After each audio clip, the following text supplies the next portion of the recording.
reborn in Modern Family as Iron Man. Hey! Look who's back for more adventures. We love having you here to continue this story that keeps us all awake. Important note, all of this is pure fiction, so don't try any techniques you hear here in real life. Your neighbor might call the cops. This amazing novel and all its rights belong to the original author. We're just the ones giving it voice and drama. Are you enjoying the show? Prove it by subscribing to our YouTube channel and leaving that like that motivates us so much. And if you want to support us and get VIP access to exclusive content, our Ko-Fi is waiting for you. Chapter 126, Self-Moving Armor Parts. Blackout is a Decepticon who transforms into a Sikorsky MH-53 Pavlo helicopter. It has a range of abilities, including superhuman strength and durability. Like the other Transformers, Blackout is incredibly strong and durable. It is able to fly through the air at high speeds of around 500 miles per hour and hover in place.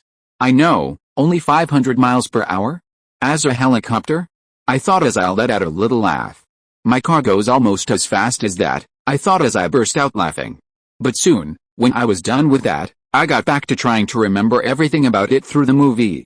Blackout was also equipped with an electromagnetic pulse, EMP, generator that can disable electronics and other Transformers. So that just sounds like a fun time for me. It has two strong arm-mounted cannons that fire powerful energy blasts. In terms of fighting style, Blackout is slow and deliberate, often using his size and strength to overpower his enemies.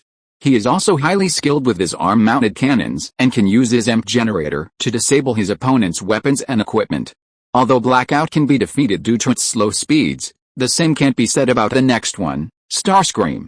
Starscream is a Decepticon warrior who can transform into a Lockheed Martin F-22 Raptor. He has a range of abilities, including superhuman strength and durability. Just like Blackout, Starscream has incredible strength and durability. High-speed flight is something special about it, as Starscream is incredibly fast in the air, able to fly at speeds of over 3,000 miles per hour. Starscream is also equipped with missile launchers that allow him to fire powerful missiles at his enemies. Wow, sounds like a blast. In terms of fighting style, Starscream is aggressive and uses his speed and aerial ability to his advantage. He is also a skilled fighter, able to use his missile launchers and energy weapons effectively too. Now, Starscream is a problem. I will need to create an armor fast enough to keep up with it and also be able to attack it, something that can cause major damage if not even medium-level damage to it. Lastly, there is Bumblebee. Bumblebee is a friendly Autobot who has the ability to transform into yellow and black 1977 Chevrolet Camaro in the beginning. He also possesses a range of abilities, such as superhuman strength and durability. He has immense physical strength and durability, which allows him to fight off Decepticons with ease. Bumblebee is also one of the fastest Autobots on the road, able to reach speeds of over 100 miles per hour. Which is nothing compared to my Audi 2, its weapons being the Energy Stinger. Bumblebee has a powerful energy stinger that can be used to disable Decepticons. In terms of fighting style, Bumblebee is fast and agile, often using his speed and acrobatic ability to dodge attacks and strike quickly. So, to fight Bumblebee, the armor will need to have some kind of weapon and also be able to have a flying stabilizer and an advanced tracking system, as Bumblebee moves fast and is small as well. Which also help in tracking Starscream and Blackout in the air for shooting the missiles in the armor. I sat on the chair and let my mind run as I took in all of these elements. I initially picked these three because they had the highest similarities to each other. For Blackout, the armor will need to have imp protection and durability. As for Starscream, the armor will need to be fast enough and have missiles in abundance to be launched one. And for Bumblebee, the armor will need weapons, a flight stabilizer, and an advanced tracking system. With silence in the room, these three elements started coming together in my head, and I decided to use my previous life's memories to scour through Tony Stark's Mark armors. The closest thing I could think of to achieving these requirements as an all-in-one armor would be none other than the Mark XLII and Iron Man 3, but I don't have the knowledge to build it as I don't know the specifics of the armor. That would be the best armor for all three of them. But there is a problem. Tony had used something called smart metal to create the Mark XLII armor. Smart metal was a highly advanced material that is created through Tony Stark's proprietary manufacturing processes. It is described as a liquid smart metal that can shape-shift into any form, allowing the Mark armor to change shape and configuration on the fly.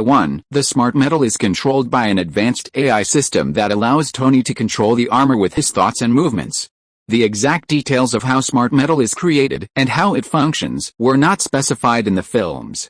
However, it was implied that it is created through a combination of advanced manufacturing techniques, nanotechnology, and AI.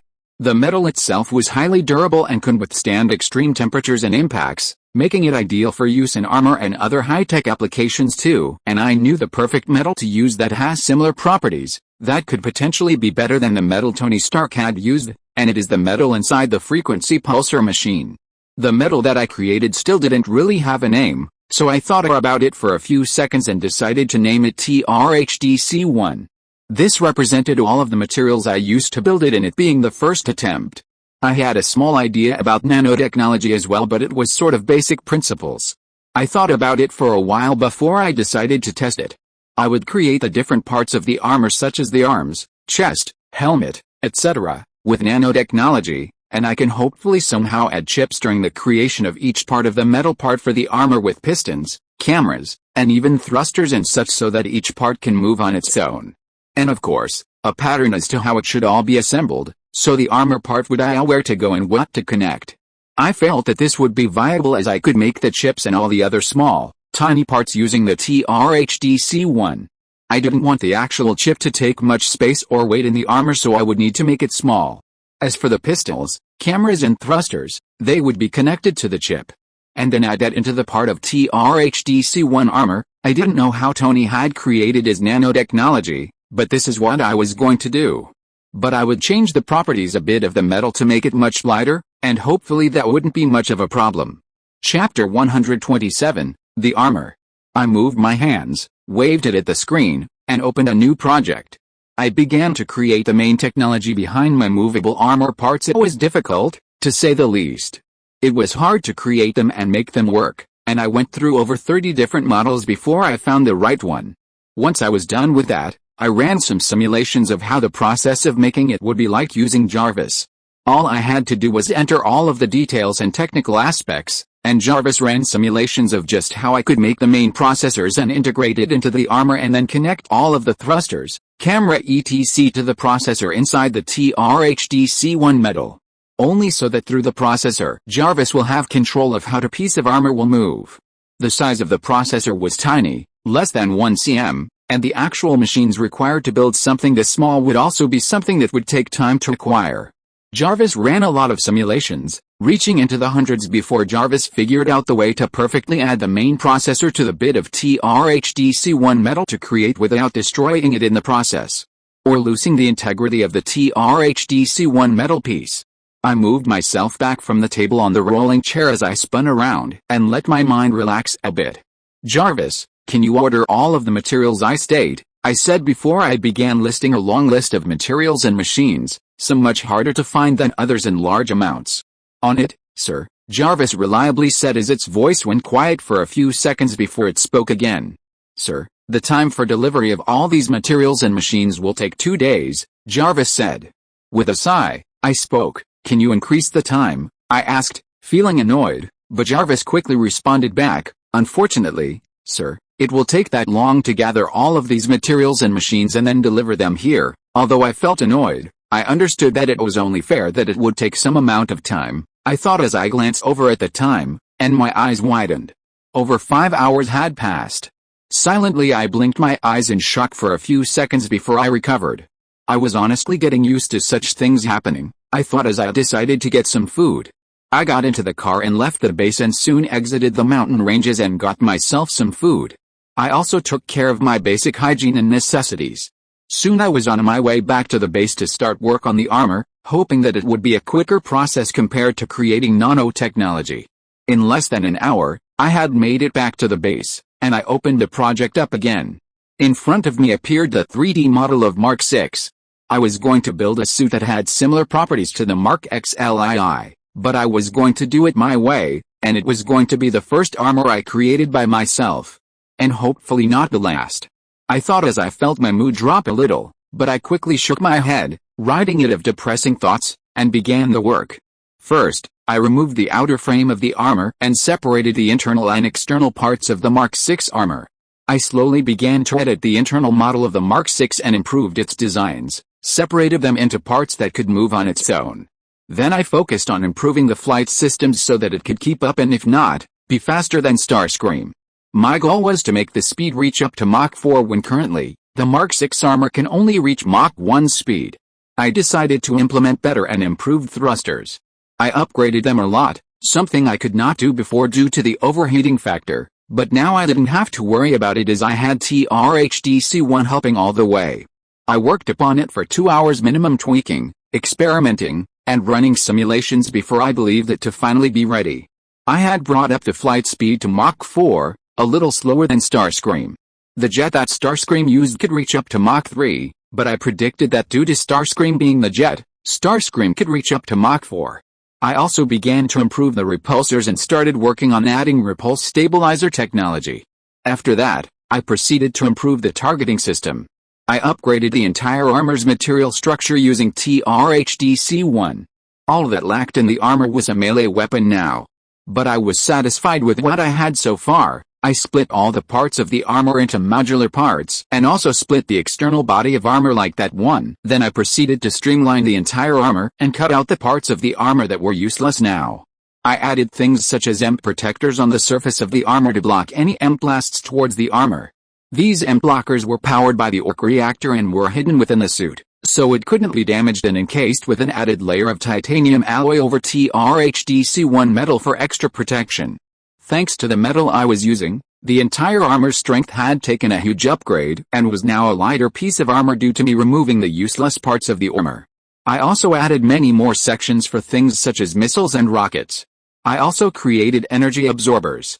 TRHDC1 which contains copper, signified by the C in its name, so because of that, I plan on creating a defense against energy-based attacks. The idea is that if the armor is hit by an energy attack such as plasma, it carries all the energy away from actually damaging the armor and supplies it to the arc reactor. Chapter 128, A Retractable Laser Sword in Mark Armors. Now as good as that sounds, there's a bit of a problem I realized after working on it. The copper I will be using won't be able to carry too much energy, or else it will get overloaded and burn, potentially starting an electrical fire inside the suit. If that were to happen, the chances of me dying would instantly rise up to 99%. The 1% being that I can eject and get as far away from the armor before it eventually explodes. So, I will have to put a monitoring device on it so that the copper wire doesn't overheat, carrying the energy away from the attack. I ran simulations to test just how much energy it could carry away, but it left me disappointed. So I began to create a better copper attachment to carry high amounts of energy away from the energy attacks I get hit by. I decided to use a pattern of thick copper wires crisscrossed within each other to form a braid-like entanglement to increase the amount of energy it carried away. The end result was that it had a much higher amount of energy transfer, which left me satisfied with the results. I added a few more features and called it completed. It had taken me a lot of hours, but the armor was complete, not really. I still didn't have a melee attack weapon I was satisfied with. So, I decided to create a sort of retractable laser blade. It would be attached to my hands, and a sword hilt would sort of pop out of a chamber in my arm for this would be the weapon I decided on. It would have a concentrated power of the laser, making it way better than my hand repulsor blasts and also the best for close-range battle. Its energy laser would be given by the arc reactor, and it would be controlled by my voice. Its energy blade would grow longer and longer the more energy provided to it and would keep the shape of a sword. However, it would be weakened if it kept growing larger. And it would simply retract when the energy supply is reduced below a certain point. Once I was done building that and running simulations, I waved my hands at the holographic screen, and all of the separated pieces of the armor all came together, forming a more streamlined-looking Mark 6 armor with its classic red and gold color. I wondered if I should change it to the Mark XLII color scheme or leave it as it is. I thought about it for a few minutes and then realized that this was basically an original armor with my own take on the technology. So, I thought that maybe I should change the colors of the armor. I didn't know how to feel about that, but I knew that would be the right move as this is the only armor I have made by myself, and it's not an armor built by Tony Stark anymore. No, rather, it was built by James Dunphy, I thought as I decided to change the color schemes. I also remembered how that in the beginning when I got this system one of my goals was to build an armor by myself. and I felt a large sense of satisfaction at my accomplishment. I picked the color black for the entire armor with hints of gray and red details under the chest plate of the armor as an homage to the original Mark armor. I also decided to change the color of the arc reactor and the eyes to purple too. Quickly implementing them, I was left with a new armor that looked to be like the Mark XLII, but I couldn't decide what to name it, so I left it up in the air for now. Satisfied by what I have done so far, I realize that there are more Autobots and Decepticons, and probably more armors I will have to create. I felt annoyed slightly and wanted to see what Jarvis could do, so I asked Jarvis to create the perfect types of counter-Mark armors to battle the Autobots and Decepticons. As I put in the abilities and features of the Autobots and Decepticons, in return Jarvis gave me a bunch of armor who had special features against that Autobot or Decepticon. Taking those results, I determined to create Mark armors with similar abilities from the Iron Man 3 movie. The Iron Man Mark's V Heartbreaker could be a good opponent to Megatron, I thought. As the Heartbreaker armor's heavy weapons and enhanced durability make it a good match for Megatron's brute strength and powerful weapons. The armor may need to be modified with additional energy shielding and a more advanced targeting system to effectively engage Megatron in close combat, however, all of which could be worked upon. But an obstacle is that I don't know what the original energy shielding and targeting system on the armor was. Iron Man Mark XL Shotgun vs Barricade could be a fair matchup, as the shotgun armor's heavy weapons and enhanced speed make it a good match for Barricade's ability to transform into a police car and chase down opponents. However, I think the Heartbreaker would do just alright. Iron Man Mark XXXV Red Snapper against Bone Crusher would be an interesting match, as well as the Red Snapper armor's enhanced strength and durability make it a good opponent against Bone Crusher's powerful attacks and ability to transform into Bulldozer. The armor may need to be equipped with specialized countermeasures against Bone Crusher's seismic attacks, however, which sounds like it would be a total pain to come up with. As for the Autobot side, I already have taken care of Bumblebee, so that leaves the rest. The Mark's V Heartbreaker would also similarly be a good matchup against Optimus Prime. It has powerful repulsor blasts and good durability. It can use its repulsor blasts to quickly take care of Optimus if it ever came down to it. Jazz can be easily taken care of with just the Mark XLII. Now, Iron Man Mark XL against Ratchet would be good. The Mark XL shotgun armor would be a good match against Ratchet due to its heavy-duty armor plating and powerful repulsor blasts. However, Ratchet's advanced medical systems and combat experience would still make him a formidable opponent. And finally, Ironhide, the best matchup would be the Iron Man Mark XXXV Red Snapper armor. If you are listening to this novel on a channel other than Fanfic World, it means it was downloaded and re-uploaded without effort. We warmly invite you to visit our channel, Fanfic World. There you will find the original version of this story and many other novels of various genres. We look forward to seeing you dive into a world of incredible novels. Chapter 129, Optimus Prime? A problem still remained, however. I still had no clue as to what the base specifications were for those armors, and I didn't know the actual strength of the Transformers. Quietly, I laid back with my eyes shut as I thought about it for a few seconds and wondered what I had to do to determine their strengths. In the end, I figured to find out the strength of the Decepticons I will have to battle either Starscream or Blackout.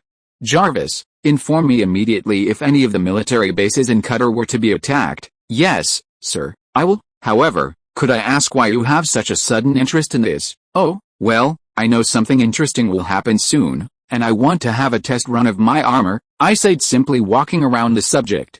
Okay, sir. Should I also order the materials you will be requiring to create the new Mark armors? Yes, order the materials, I said as I stood up from the chair and headed towards the car. Sir, it will take approximately 6 days now, Jarvis informed me before I got into the car. I simply nodded. I got inside it, and brought along with me a few frequency pulsar machines and sound-absorbing pads, and decided upon a location, which was home. The delivery time for all of the machines and materials would take a few days, so it would be best for me to head home and put up security against a frog monster, I thought as I began driving out of the bunker. I also decided to simply stay at home for the few days it would take for the delivery. It took a few minutes of careful driving to get out of the mountain range, mainly because it was night and the visibility had also plummeted because of that, and there was fog everywhere. Soon, however, I had hit the road, and I was driving. It was an interstate road with a bit of fog. It was quiet as well, and I had already driven about an hour into a road without any cars when I saw a truck. and I slowed down beside it to match its speed curiously. It was a peculiar truck colored in red and blue with no container on its back. I found it funny because that was the exact color scheme of Optimus in truck form. I thought as the fog got thicker, making it harder to look. As a matter of fact, the truck looked quite similar to the truck of Optimus Prime. I thought but what I found weird was that it was driving on the interstate to Los Angeles, California, with no containers. I mean, even if the trucker is simply going to their home, they wouldn't drive that far without any containers to deliver, as that would be a big loss for them. I thought about it for a few seconds and decided to just let go of it. The color scheme was blue and red, which was a common color to match together, and I couldn't see the designs on the truck due to the thick fog. So I decided to ignore it. I found the idea of this truck being Optimus Prime kind of absurd. I mean, how crazy would that be? So I decided to push down on the acceleration and speed up. But I couldn't. There seemed to have been a small amount of curiosity that was growing within me. I wanted to check if there was a driver or not. So I sped up a bit and switched lanes towards the driver's side mirror. I attempted to look inside the truck, but failed to see anything because of the fog and the truck's tint. Sighing in disappointment, I just ignored my curiosity and accelerated off on the road, leaving the truck in my smoke. I drove for an hour or two at high speeds before I soon reached my house. I drove into the driveway as I looked at the house, seeing it being completely dark with no lights open. As a matter of fact, every house's lights were switched off. I looked at the time on hand dashboard and saw that it was 3 a.m., and I nodded to myself in understanding. I wanted to park inside the garage, but that was already occupied by the van, I assumed. So I shut my car on the driveway, and I got out of my car and took out 4 frequency pulsar machines from the back and the sound concealing padding along with me. I then headed to the backyard gates, which easily opened due to Jarvis. "Thanks, Jarvis," I said as I strolled in and slid open the backyard glass. Due to Jarvis, of course, unlocking it for me. I walked towards the garage gates and picked up a box of tools and brought them outside, then took another trip to go back inside to bring out a metal staircase. I soon began the installation of the frequency pulsar machines and the sound concealer around the machine so that the waves of sound that travel outwards are invisible to human ears. I started out in the back and tried to keep the noise on the down low. I began to install the frequency pulsar on all 4 sides of the house. They were relatively hidden, but if someone looked closer at the 4 corners of the house, they would be able to see them. I was just about finishing with the last one on the front of the house when I heard a car driving by our house. I glanced over at the car and saw the car pull up into the house beside ours. I tried remembering who it was, and then I remembered. It was our neighbor, or Kevin Hard, or Andre as he is called in this world. He must have just gotten back from work, it seems. He was a surgeon after all, so it was normal for him to do his late night shifts. He got out of the car, and I saw him sped walk towards our house. He entered our driveway and pointed at me. "I knew I saw you," he shouted loudly. I panicked and shushed him from the ladder I was on with my finger on my lips. He seemed to realize something as he went quiet. I climbed down from the staircase and walked towards him. "Hey, Uncle Andre," I said. I knew I wasn't going crazy, he said to himself before he looked at me. "Hey, James. Been a while," he said with a smile. "Yay," I replied, not too enthusiastically. "So what was that about?" he said as he pointed at the ladder. "Were you sneaking out or something?" he asked with a cheeky smile on his face. Flustered slightly, I replied, "No, I was not sneaking out, AWW, okay, I believe you," he said with a little bit of underlying sarcasm in his tone. "Hey, what's that?" he said, pointing to the frequency pulsar that, although blending in, had a little bit of an odd structure to it as it bulges out slightly. Chapter 130, Uncle Andre. I got a bit flustered as he squinted his eyes, trying to look closer at what it was. I quickly reacted and waved my hands in front of his face to distract him. "Mr. Andre, do you remember that deal we made?" I asked. His face turned into a smile as he looked at me, completely forgetting about the frequency pulsar. "That's right, yes, well, how about we go now?" I asked, and a smile appeared on his face. "Well, what are we waiting for?" he said as he headed towards the driver's seat. "Come on, do you have the keys?" he asked. I was happy that I had distracted him all above anything else, so I looked at him with a smile and pulled out the keys from my pocket. "Right here, Mr. Andre, awesome, get in then," Also call me Uncle Andre, he said as he waved towards me too. I walked over and entered the passenger seat, where he was excitedly holding onto the steering wheel and looking around at the car. He stopped for a second, however, and looked towards me with a confused face. So how do you start the car? He asked as he found that there was no key on my keychain. I smiled and asked him to simply say power on. He had a confused look on his face, but he did it anyway, and the car started up as the dashboard lit up with a purple light that snaked all around the front of the car. He excitedly shouted and jumped in the seat as he switched the gear to reverse and brought the car out of the driveway onto the road. He looked towards me and asked how fast the car could go.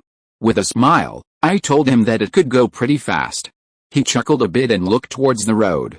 All right then, I will be the judge of that, he said as he slammed on the accelerator. I felt my entire body shift back onto the seat as I got dazed for a second. What quickly brought me back however was the loud, freaked out screaming of Uncle Andre as he tightly held on to the steering wheel as if holding on to dear life. Jarvis, stop the car, I shouted as the car slowed down at a reasonable pace while Andre was still shouting his lungs out. As the car stopped, Uncle Andre jumped out of the car, his legs shaking as he pointed at the car with freaked out eyes. What kind of goddamn monster is this? He shouted in the middle of the night. Seeing how freaked out he was, I got out of the car, and he pointed his shaking finger at me. Boy, what the hell was that? Uncle Andre, calm down, I said multiple times, trying to calm him down, but that seemed to have no effect on him. Boy, what do you mean calm down? I saw my life flash past my eyes when I hit that pedal. Boy, I saw my dead grandma at the other side of the bridge. Don't you dare tell me to calm down, I will whoop your ass, he said as he started running at me. My eyes widened as I stopped myself from laughing and started running as he kept shouting, one boy, get your ass back here. You ain't tell me, that shit would be the fast, he said as he kept chasing me. I actually was trying to hold back my laughter as I saw a short man chasing after me, saying stuff that, although threatening, sounded like the funniest damn thing coming out of his mouth. I'm sorry, I shouted back as I ran, holding back laughter, and entered my house. Don't let me catch you around, boy, I heard him shouting from the outside before I saw him angrily stomp away to his house and shut the door, and I couldn't help but break down on the floor laughing my heart out. The noise that we had caused, however, seemed to be too much. As I heard the lights in the house flicker on as a door opened from the staircase above. I stopped my laughter as I wiped away the teardrops that came out of my eyes as I looked above the staircase and saw Dad. James, I awkwardly put my hand up. Hey, Dad, I said as I stood up. Dad walked down the stairs as he looked towards me. When did you come home? And what was all of that noise? He asked looking sleepy. I came home a while ago, and the noise was just some minor stuff, I said as I casually waved my hands. Don't even worry about it, Dad, I said. Dad went quiet for a second before he spoke again. Well, whatever it was, you look like a mess right now. I looked at myself in the mirror, and indeed, I looked like a mess. My hair was messed up, and my dress was also messy. Dad smelled something as his nose perked up, and he covered it.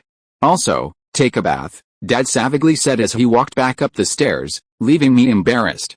I wondered just how bad I smelled and decided to take a whiff of my armpits. I took one whiff and immediately closed my nose. Yeah, I definitely need a bath, I thought as I started heading up the stairs. I even wondered how Uncle Andre didn't smell me, but I simply chalked it up to the fact that some surgical procedures require the use of medications or anesthesia that can temporarily impair the sense of smell of the surgeon. And since Uncle Andre is a surgeon, I assumed that this is what happened. I heard the door close upstairs and light switch get flicked, so I assumed that Dad must have gone to sleep. I took a glance outside the door and saw my car arrive and shut itself on the driveway, so I shut the door as it got automatically locked and headed upstairs for a bath and a nap. Chapter 131, Cutter. 3 months later. Sir, I have spotted the helicopter you mentioned about previously through a satellite in the country of Cutter, and it is 300 miles away from the US airbase you mentioned, Jarvis informed James, who was standing still in the bunker. James blinked his eyes as his pupil looked towards his supercomputer and then at a stand his height covered in a cylindrical tube with a transparent glass to see through. Nothing was visible, however, as smoke and fog covered the insides of the glass, only revealing a little blurry part of what's inside it. He took a deep breath of air as the fresh air inside of the bunker wafted into his nose, trailing through his head, leaving behind a hint of refreshment. He felt a cool breeze from the air conditioner land on his skin and cool it up. His heart was calm and his eyes were sharp. His pupils looked away from the tube and looked back at it as his forehead creased slightly. "Jarvis. What kind of unidentified aircraft?" he asked. Jarvis went quiet for a second. It difficult to say, due to the satellite image not being too good, but from what I can see it's a military helicopter with detail marked as 4500 X-ray. James swept out a breath of air as he nodded to himself. For someone who can't see precisely, that was pretty specific, James thought with a calm mind. "Jarvis, it's time to see the Transformers up close for the first time," Hayd said as his lips parted from each of the revealing clear white teeth as his piercing gray stared at the transparent foggy tube in front of him. His palms moved towards the transparent glass, and he placed his palms on the center of the transparent glass. He felt a little prickle on his palm as his eyes squinted slightly as he waited in silence with his palms still up against the cold glass. His eyes looked to be in anticipation as he waited for something to happen. The glass suddenly lit up with red color lines as it all began extending from his palms. It all sprinted to the edges of the glass at speeds faster than a lion's pounce upon a predator. Within a few seconds the red lines had reached the end and began disappearing into the edge of the glass. James watched upon this with an excited gleam in his eyes as the transparent glass popped up, startling him slightly as thin smoke started leaving the edges of the glass that had just popped up. The fog on the glass slowly started clearing up as it began revealing what was hidden behind the fog. The first thing that appeared was a head. It was a black head, a similar one to the Mark armor, except its eyes were completely purple. The glass lifted itself up and slid away as all of the fog flew into the face of James and vanished away, leaving behind James facing an armor the size of him staring right back at him. His smile widened as his eyes reflected the artwork he had personally designed and created with a little bit of inspiration from Tony Stark. Barely holding on to himself, he stepped back a few steps and spread his arms out like an eagle. "Jarvis, equip Mark XLII Obsidian," James shouted as the armor in front of him opened up and little flames started being released by the thrusters behind each part of the armor. The first piece to start flying were the palms as they shot away from the entire armor and smacked straight onto James' hands, leaving behind a stinging pain. But before James could release any sort of reaction, the arms parts followed, along with the legs pieces instantly smacking onto his body as he took a breath. "Bloody hell, is this painful?" Before he could finish this sentence, the chest plate lifted away from the armor stand shot onto James' body, smacking right in the chest as he tumbled back slightly. The chest post began expanding as little metal pieces began extending out of it. As James looked upon from above, excitedly seeing everything functioning as they all began connecting the legs and hands with a little ding at the end that signified that everything was connected. James laughed and pitiful began checking out his full body. When he suddenly froze. It seemed like he had forgotten something. He put his fingers that were covered in the armor as he tapped his cheek, trying to think if something was missing. When his tapping slowed down as he realized, "Hey, where is my helmet?" he asked, confused. As if on cue, he heard a little thruster's sound rushing at him as he turned his head around. His eyes widened as he saw the helmet approach closer and closer to his face before it gently smacked onto his face.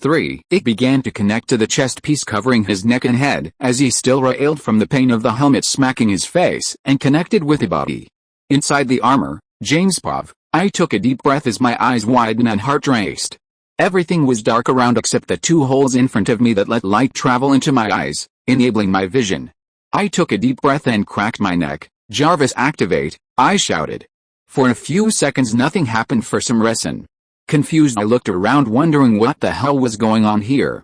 Suddenly the darkness dissipated, all of it being replaced by multiple statistics, vision from other angles, weapon aim, weapon deployers and the likes. My face uplifted instantly as I forgot that my confusion had ever even existed. The first equip had gone successfully. I turned my head as I scanned the entire warehouse, seeing my car, the table, multiple other stands with a transparent glass, and finally the computer. I blinked my eyes as my vision went to the map in the corner showing me the path to the base. "Jarvis, how long will it take to reach the base?" I asked, and in an almost instantaneous response speed, Jarvis replied, "Sir, it's a 1.5 hour flight at maximum speed." Jarvis's voice resounded in the helmet, and a smile widened slightly. In the period of these 3 months, I had come to realize that Jarvis was much faster with his supercomputer upgrade compared to before. It had been a relief. I remembered back at the old warehouse when the storm was about to engulf us and Jarvis was taking its time in providing directions. Now such a problem does not even exist, I thought with a satisfied laugh. Jarvis, when the glasses go up, instantly purchase it no matter what I said as my thrusters activated and I lifted off. He ground fully in control of the armor. 1. I was gonna go and fight Blackout. Fully understanding that interfering will cause the creation of a Todink bra too, but to that all I could do was smile slightly as I remembered about what Tony had said to me. He had even called me his successor, I thought, as I felt my resolve strengthen much more than it already was. With the armor's thrusters activated, as I felt my body lift away from the ground, I began flying through the tunnel straight out of the bunker through the thick gates and into the sky. I flew up a bit high up in the sky, letting the rays of bright sunlight bathe the armor for the very first time of its existence. As I let I'll enter my eyes, cleansing it of its darkness it had collected in the underground bunker. 1. I looked around for a bit, taking in the scenery, picked the correct direction according to the map, stretched my arms a bit to do a final test of the armor's flexibility, and I was ready to go. Jarvis maximum thruster power, I said as I felt my body automatically get adjusted to fit the flying speed, and I blasted through the air. I barely felt any force on me, but still I was feeling a more psychological burden of the speed. I could hear explosions taking place outside my armor as the speed kept increasing, signifying the sound barriers that I was breaking. Chapter 132, A Relaxed Day at the House. Hey guys, so a bit of a mix-up as I accidentally missed the upload for this chapter and uploaded the next. My bad. The next morning, I woke up to a message from the system. Wednesday episode 3 has been altered. Congratulations. You have been awarded 10,000 points. I nodded my head, satisfied with the points I had earned. I got out of bed and looked out of the window. It looked to be noon as the sun was high in the air. I stretched my body a bit and put on some trousers and a simple black t-shirt that I had in my closet, after cleaning myself up once again. I hoped that the points I had now would be enough to get the base statistics of those mark armors so that I could make a proper comparison. I also remembered the truck and chuckled to myself a bit as I wondered if the truck made it here all right. I stepped out of the house and saw Dad kiss Mom, and then open the door and step out as he waved goodbye to her. Mom shut the door as I walked down the staircase. Big day for Dad, I asked, wondering if Dad had a showing of a house today or maybe he was going to close a deal today on a house. Mom got startled and jumped a bit before she saw me and smacked her head. You scared me sneaking up on me like that. Your father told me about how late you came home last night. Why didn't you go to school? She asked, looking suspiciously at me. As a matter of fact, why did you come instead of going back to school? I walked down from the staircase completely and looked at her. I did go to school, but it was kind of boring, so I left to do some things which ended up with me staying there all night, I said, mixing some truth with some lies. She sighed and shook her head. Then, she hugged me. I am glad you are safe and unharmed anyway, she said. I also hugged her back for a while before we separated. So, Mom, I'm kind of hungry. What is there to eat? Well, nothing right now, but I can whip up some egg on toast if you want, she said cheerfully too. I smiled as I felt my stomach rumble slightly. I would love that, she nodded and left for the kitchen as I went ahead and sat at the kitchen table. I glanced towards Uncle Andre's house and saw his car still there. I thought about going right now and apologizing to him about last night, but soon decided to do it after I got some food in my stomach. So James, how long are you going to stay here? Mom asked loudly from the kitchen. I'll be here for a week at most, I replied as the aroma of eggs and toast started to spread from the kitchen into my nose. I looked at the clock and saw that it was almost 1 p.m., so I decided that I would also go pick up Hayley, Alex, and Luke just to relieve Mom a bit. Mom soon brought me a plate of eggs and toast. Thanks, Mom, I said with a smile, and Mom nodded in return. I'll be going for a jog now, so stay safe in the house, she said as she put down the plate and headed upstairs. I began to start eating the food and found it delicious. By the end of it, I saw Mom coming down from the staircase. I'll be going, honey, yay. Okay, Mom, I said as I heard her unlock the door. Oh, and Mom, can I go pick up Hayley and the rest from school today? Mom popped her head into the room. Sure, why not, she said with a smile and exited the house. I finished the feed and then I cleaned the plate and then headed outside towards Uncle Andre's house. I walked up to the door and rang the bell. Who is it? Came a feminine shout from inside, who I assumed to be Uncle Andre's wife. Hello, I'm your next door neighbor, I said, shouting back at the closed door. A few seconds later, I heard some stomping and the door opened, and in front of me stood not his wife but rather Uncle Andre himself. What do you want? He asked. Well, I just want to apologize for last night. I should have warned you about it, I said, looking at him sincerely as he stared at me quietly, causing a bit of tension to be built. Soon, however, he burst into laughter. Apologize for what? You warned me about it, and I didn't listen, and I got just a bit scared anyways, he said as he laughed, leaving me confused. A bit scared? That was not how I remembered it, but I didn't point it out as he continued. That was one of the most fun I have had for a really long time, so don't even worry about it, he said as he patted me on my shoulders. Take care now, and be careful driving that thing. I would hate to see you end up in a bad crash. You are so talented to make such a machine, I would not want to see anything bad happening to you, he said with a smile. I nodded happily. Take care of yourself and maybe also get your nose checked up. See you later, Uncle Andre, I said as I started quickly walking away from the house. Wait, hold up. What do you mean, check my nose? He shouted from his house gates. By now, I was already out of his yard. Just do it, I shouted as I ran back to the house. He panicked a bit as he shouted, wait, with his hands in the air, but I was already gone by now and had entered my house. A much taller woman with a mole under her left eye appeared from behind him and hugged him. What's wrong, babe? Andre sighed. It's nothing, Tiff, she chuckled a bit. Don't you have to soon get to work? And Andre nodded. The woman who had hugged him was named Tiffany Haddish, the actress from a movie called Night School 3. Chapter 133, Mach 4 One-Hit Kill? The noise outside simply hurt my ears, so I reduced the amount of sound that would enter the armor, so all of the sound barriers I break are just like muffled bangs that are way more releasing to the ear. My eyes could barely keep up with anything around me. Everything was simply blurry. I was moving too fast to process, which was unfortunate as I would have loved to see everything as I flew past it. About 4 minutes of looking at blurry images that caused my head to ache, something weird suddenly started happening. Everything I was seeing, it slowly started to become visible. I was confused for a few seconds as I noticed how everything seemed to be getting processed by my brain.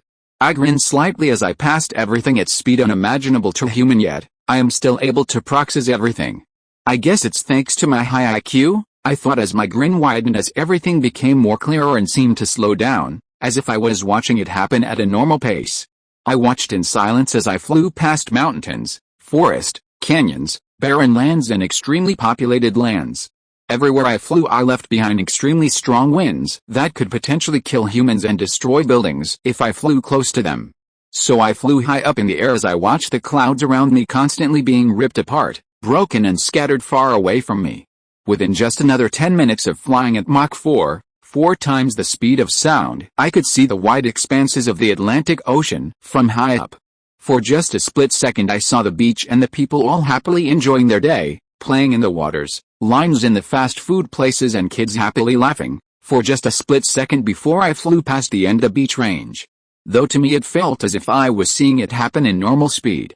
What blew my mind was that we're all moving in extremely slow motion, officially entering the Atlantic Ocean. I saw that the sun would soon start to set as I looked at the approximate time of my arrival, which was 1 hour and 10 minutes. Jarvis, how long would it take for that helicopter to reach the base? Sir, it would take an approximate of 1 hour and a few minutes. I let out a disappointed sigh. I sort of felt bad that I won't be able to get back out before it reaches the military base and attacks it. All those lives will be uselessly lost, I thought, feeling bad that their lives would literally not serve anybody's purpose. I looked below me and saw the calm waters of the Atlantic Ocean as the sun shone upon them, and I let out a little smile, instantly forgetting about the soldier. But soon that smile turned into a frown. I was getting bored. It was boring simply seeing a peaceful ocean and lack of fishes. So I had a great idea. I shifted my body's angle downwards, and with excitement I watched with adrenaline pumping through every part of my body as I reached closer and closer to the ocean. As I was about to smash into the ocean, my back lifted itself up as I used my legs to give myself an imaginary boost. I felt something build up in my chest as I looked down upon the ocean just a few centimeters below me, a few centimeters below. That feeling bubbled in my chest and came out as loud excited shouting as I saw myself flying above the water at incredible speeds and seeing the fishes disappearing as quickly as I see them. The ocean behind erupted in waves as I watched in excitement, seeing the huge waves being created behind me as I flew. About 1 hour later, I had flew past Africa and had entered Qatar, and I was just 13 minutes away from the air base when Jarvis informed me that it's only 10 minutes away. At least I will be able to make it there before too many soldiers get killed. I look at the glistening sand dunes below me as I blew past them, causing sand to fly everywhere in the air. My eyes focused in the direction of the base that I couldn't see yet. When I was just 2 minutes away from the base, the sun began setting as everything slowly began to grow darker as Jarvis informed me that Blackout in his helicopter form had officially landed. I pushed my legs in the air to hopefully get a boost as I flew, cutting through the air. My heart pumping as my thoughts swirled in my head like a mumbled mess, doubting my will to interfere again. As the seconds passed, the base finally appeared in my vision. Most importantly, Blackout finished transforming in front of me and he pulled out his gun. My eyes sharpened as I clenched my fists tightly as I decided to clench my teeth and suppress the feeling of regret building up inside me like a volcano on the verge of exuding. I saw the bullets of the spoilers as they ricocheted off Blackout's body, as my heart pumped like a racehorse. A bullet was shot from his cannon that within a few milliseconds hit half the soldiers in front of him, killing them all. My eyes widened slightly as I exhaled a breath and clenched my fist. The closer I came to him, it felt like time seemed to constantly slow down for me as I observed everything closely, even more than it already was. My heart racing and adrenaline pumping through my chest as I took a sharp breath in as I saw Blackout's head as time sped up again as I battled against the feeling of regret. The feeling of slow motion completely disappearing for a second. A second later, I felt my clenched fist make contact with something hard. I engaged every fiber in my body to push my fists forward. I felt the connection of my fist and the head of Blackout is what I assumed to have hit for only a mere second before the feeling disappeared. My eyes quickly glanced at the fearful faces of the spectators, for a mere second taking in the fear and confusion. Before I pulled my body away from smashing into the spoilers and building in front of me. My body felt a tug on itself as I was immediately weighed down by gravity. But that didn't matter as I pushed forward and slowly slowed down my acceleration high in the sky as it got darker by the second. High up in the sky as the sunlight faded, I hovered with my right hand on my armored chest as I felt it crazily pumping. My breathing was ragged as I slowly began to laugh. The laugh only grew louder and more hysterical as the feeling began to disappear. I had interfered with the plot, I thought excitedly as I looked down, barely seeing anything clearly due to my height. I wondered if I should go down there.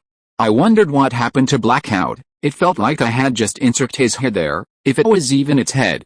I wondered what happened to the soldiers who were close to me. I wondered if going down was a good idea in the slightest. If I didn't go down there, the worm-like deception will likely escape, and then what about the Todd ink bra that will form down there? I'm not much of an expert in Todd ink bras, but I'm pretty sure everybody down there would be killed as the Todd ink bra would probably be machine-related. With my hands on my loudly beating heart, I let out a breath. With my eyes shut, I calmed my heart down as I began a slow descent to the ground compared to the speed I had been traveling for above an hour. Chapter 134, Black Gem. As I descended closer to the ground, my vision sharpened, and everything became more visible. A thought crossed my mind: how slow. The soldiers around me appeared to be moving in slow motion, their actions dragging on.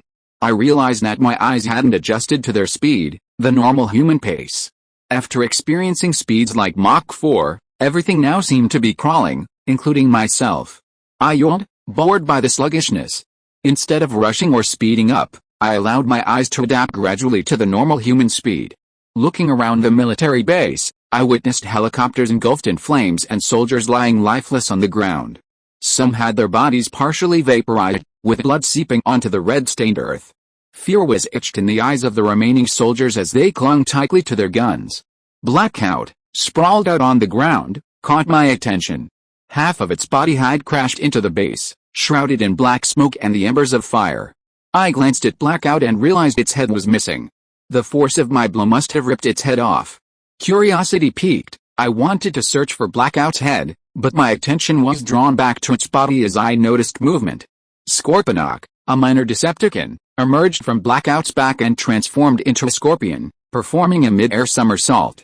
Its sharp claws extended, ready to make contact with the ground and escape. A warm sensation spread across my right palm as I activated my laser. With my hands extended, I aimed at Scorponok, a smile forming on my face. I was ready to obliterate it. The laser whined, charging up for a powerful beam. Just as it reached maximum power, my gaze shifted a few centimeters behind Scorponok, catching something intriguing. On top of Blackout's lifeless body, a swirling mass of black particles materialized, forming a small ball.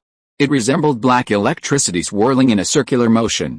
Fascinated, I refrained from firing the laser. Captivated by this phenomenon unfolding before me too, I observed this whirling mass closely, noticing its increasing density with each passing second.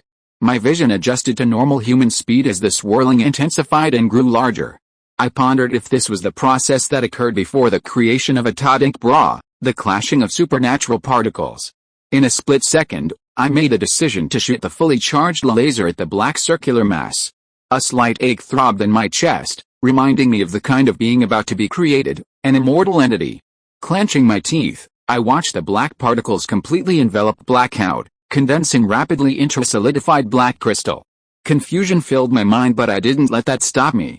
The bright yellow-orange laser escaped my palms, propelling me backward into the air with tremendous force, traveling at light speed.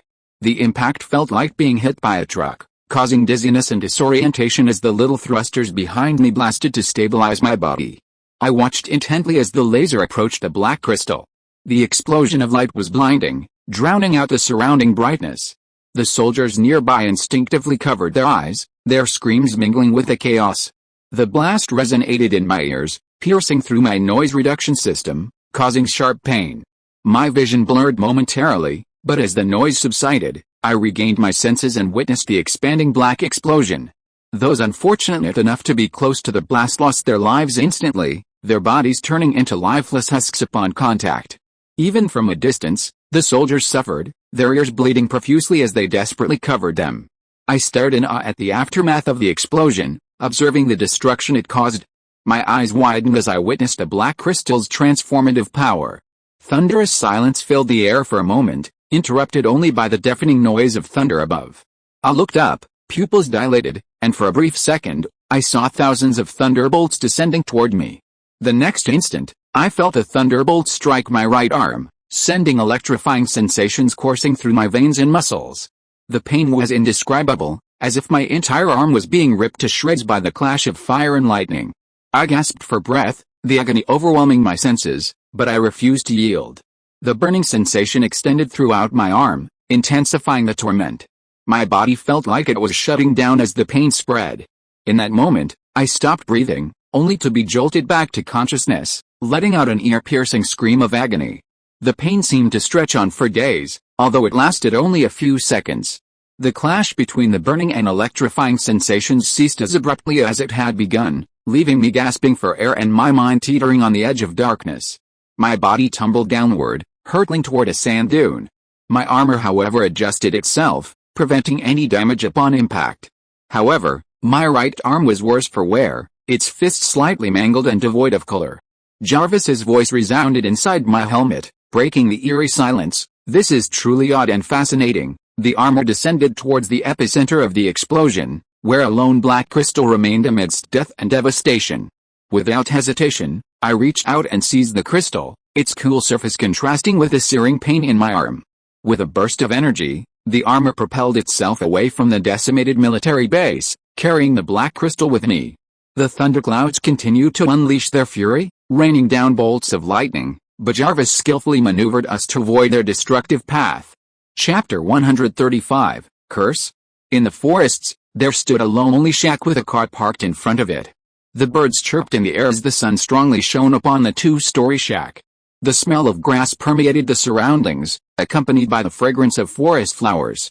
Wild animals kept their distance from the shack, despite the presence of the dead bodies of wolves and bears in the vicinity that were rotting. The scent of blood freely wafted through the air, constantly catching the attention of many wild creatures. They were tempted to go closer and have themselves a free meal, but they knew better than to go close to the shack.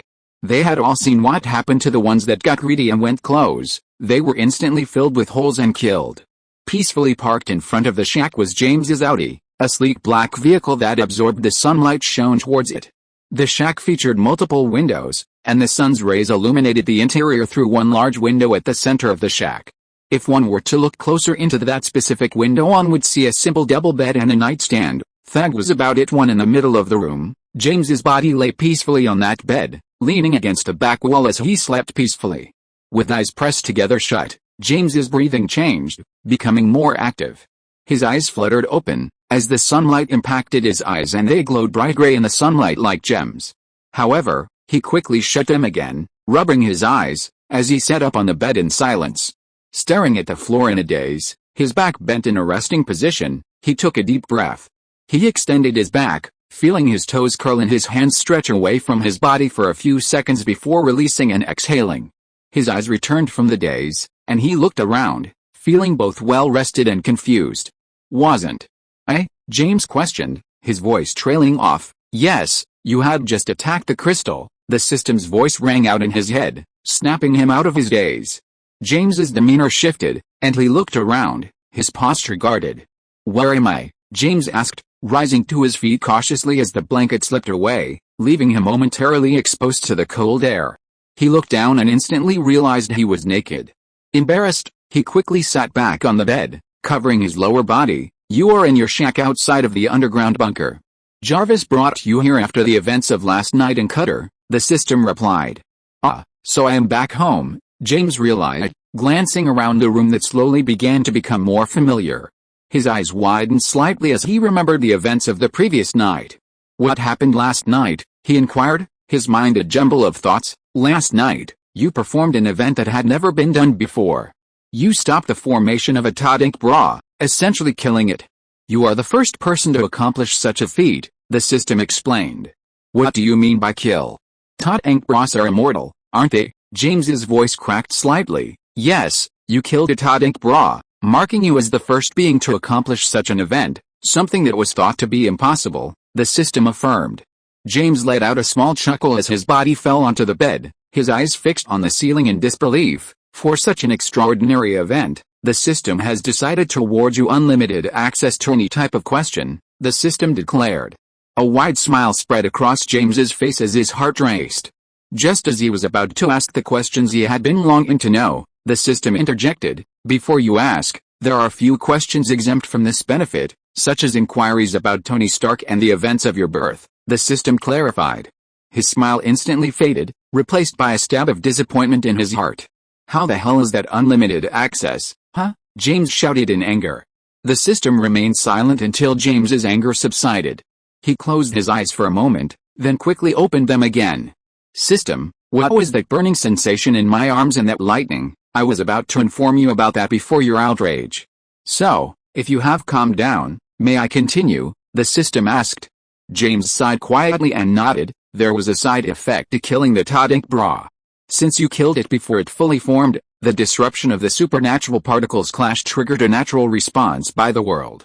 To be more clear, the supernatural particles didn't know what to do, so they attacked the person that disrupted them in the form of black lightning. The system deployed heat to mitigate some of the punishment, but it was unable to offset it entirely," the system explained. James remained silent, processing the information. The room filled with silence for a few minutes as James absorbed everything. "Then what about the punishment you couldn't offset?" James asked, his voice trembling. He swallowed nervously, waiting anxiously for the system's response. "The punishment was given to you in the form of a curse, and although the system tried to combat the curse, it failed to fully get rid of it." "A curse?" "Yes, each Todink Bra has the curse of immortality and constant evolution, too. If you are listening to this novel on a channel other than Fanfic World, it means it was downloaded and re-uploaded without effort. We warmly invite you to visit our channel, Fanfic World. There you will find the original version of this story and many other novels of various genres. We look forward to seeing you dive into a world of incredible novels." Chapter 136, Curse of Immortality and Constant Evolution. "Yes, each Todink Bra has the curse of immortality and constant evolution." I let out a laugh. "What, so it was trying to give me immortality and constant evolution? Why did you stop it?"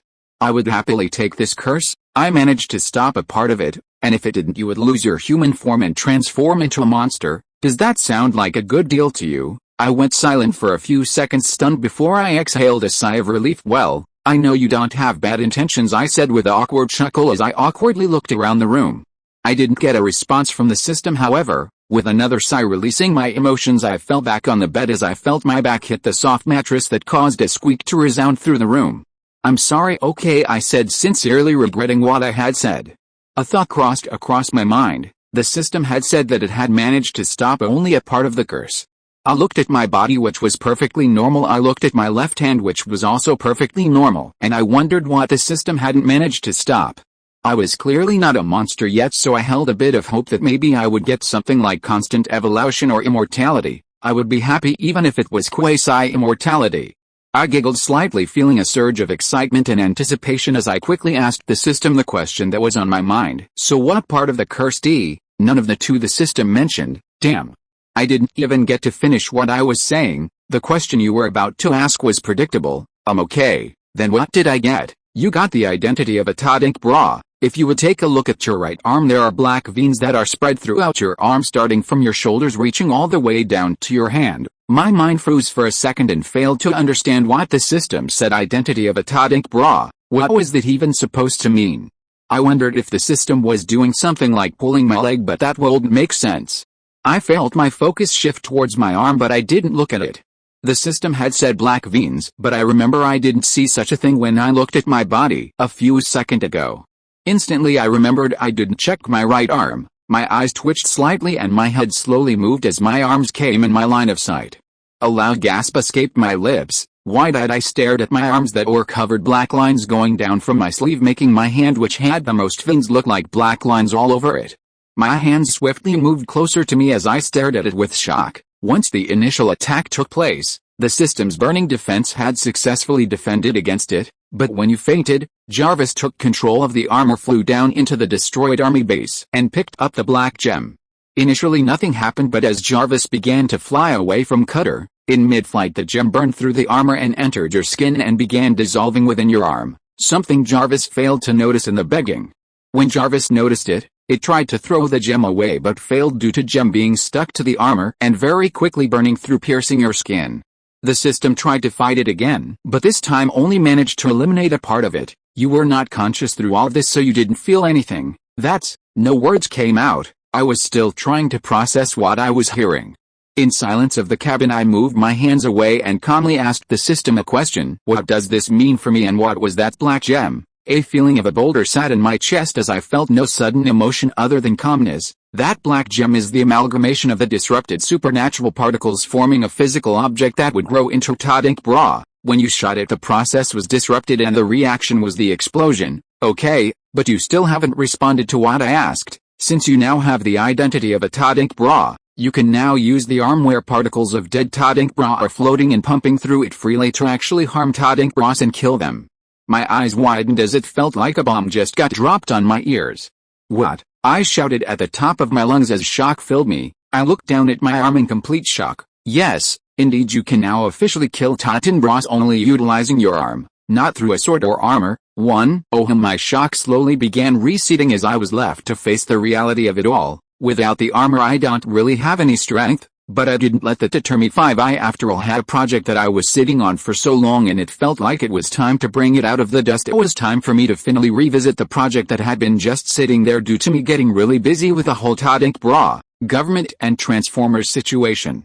I was going to finish the SES project, where it would be a mix of the Super's Oilder Serum, enhanced senses, and the power of Extremis virus. Higher strength and enhanced senses added onto my armor natural strength would be a huge boost in power. The only reason I took out Blackout after all was due to my incredible momentum that I had when I hit its head, or else without the speed it would be a much harder battle with a lot more damage and destruction on both sides. And I am sure I would not have even been able to actually kill the Tadink bra that would have most definitely formed.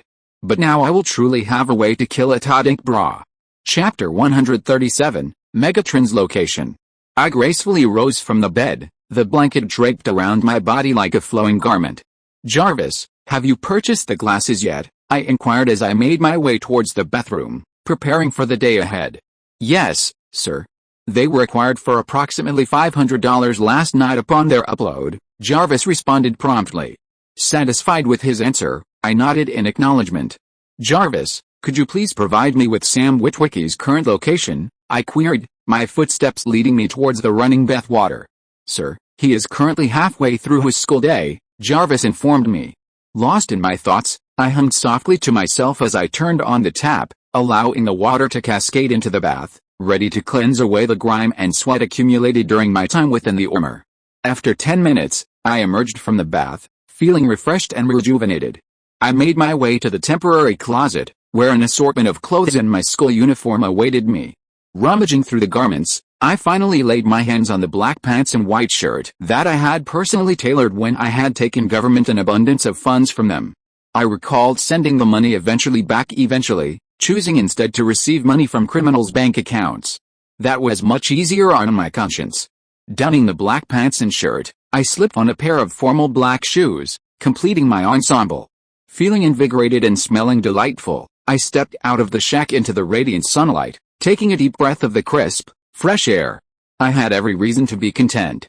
With the ability to vanquish Todd Inkbross and the formidable armor at my disposal, I was finally on the path to achieving my goal of protecting my family and all those dear to me. A surge of happiness coursed through my veins.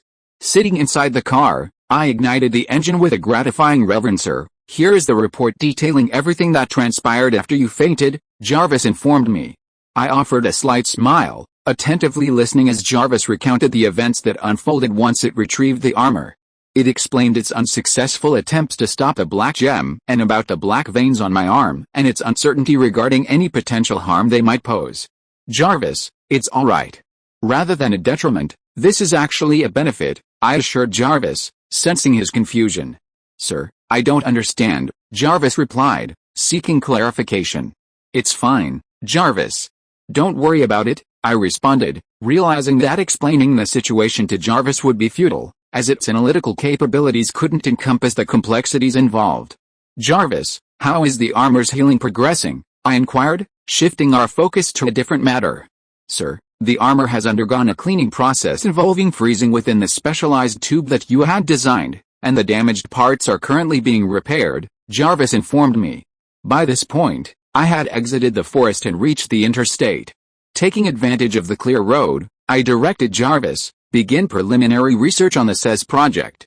I intend to resume its development once I've met with Sam and obtained the glasses from him and met with the Transformers hopefully tonight. I want to establish an initial connection and assure Bumblebee that I am not an adversary." As I continued driving down the road in silence, 2 hours passed, and I finally arrived at Sam's school. Parking on a side road adjacent to the school, I observed other parents arriving in their cars to pick up their children. The school day had just concluded, and I watched as Sam's father arrived in an open-roofed black car, waiting patiently. A fleeting thought crossed my mind, contemplating whether I should approach him. However, realizing it would be futile and potentially create an uncomfortable situation, I decided against it. Instead, I opted to wait quietly, intending to follow them and retrieve the glasses when they visited the dealership, just before Bumblebee's arrival. Patiently observing, I witnessed students pouring out of the school gates, heading towards their respective parents' vehicles. Finally, Sam emerged from the building, practically jumping with excitement, as he made his way towards his father's car. As Sam settled into the car, enthusiastically showing his father a piece of paper, they began to drive away from the school. I mirrored their actions, driving at a distance behind them. A few minutes later, I noticed Sam's father turn into the Porsche dealership, causing Sam's excitement to reach its peak. A chuckle escaped my lips as I witnessed the disappointment wash over Sam's face when his father unexpectedly drove past a Porsche dealership and arrived at an old second-hand car dealership instead. Maintaining a safe distance, I continued tailing them and parked my car at the second-hand dealership. Stepping out, I was greeted by the annoying sound of a sign holder dressed in a clown costume, desperately attempting to attract customers to the dealership. Ignoring the distraction, I focused on Sam, who was engrossed in a conversation about 40 or 50-year virgin cars. With a friendly smile, I approached them from behind. "Hey," I called out, causing both Sam and his father to turn towards me.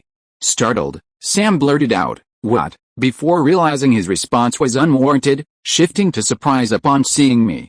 "I am James, and I am here to collect the glasses of the great Archibald Witwicky.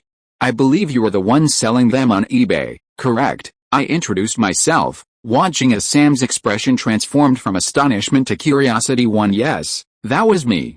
"So, you actually bought them for the full amount?" he inquired, perplexed by my purchase since no one had shown any interest in the glasses and he was ready to offer for even $20 in the class. "Yes, indeed.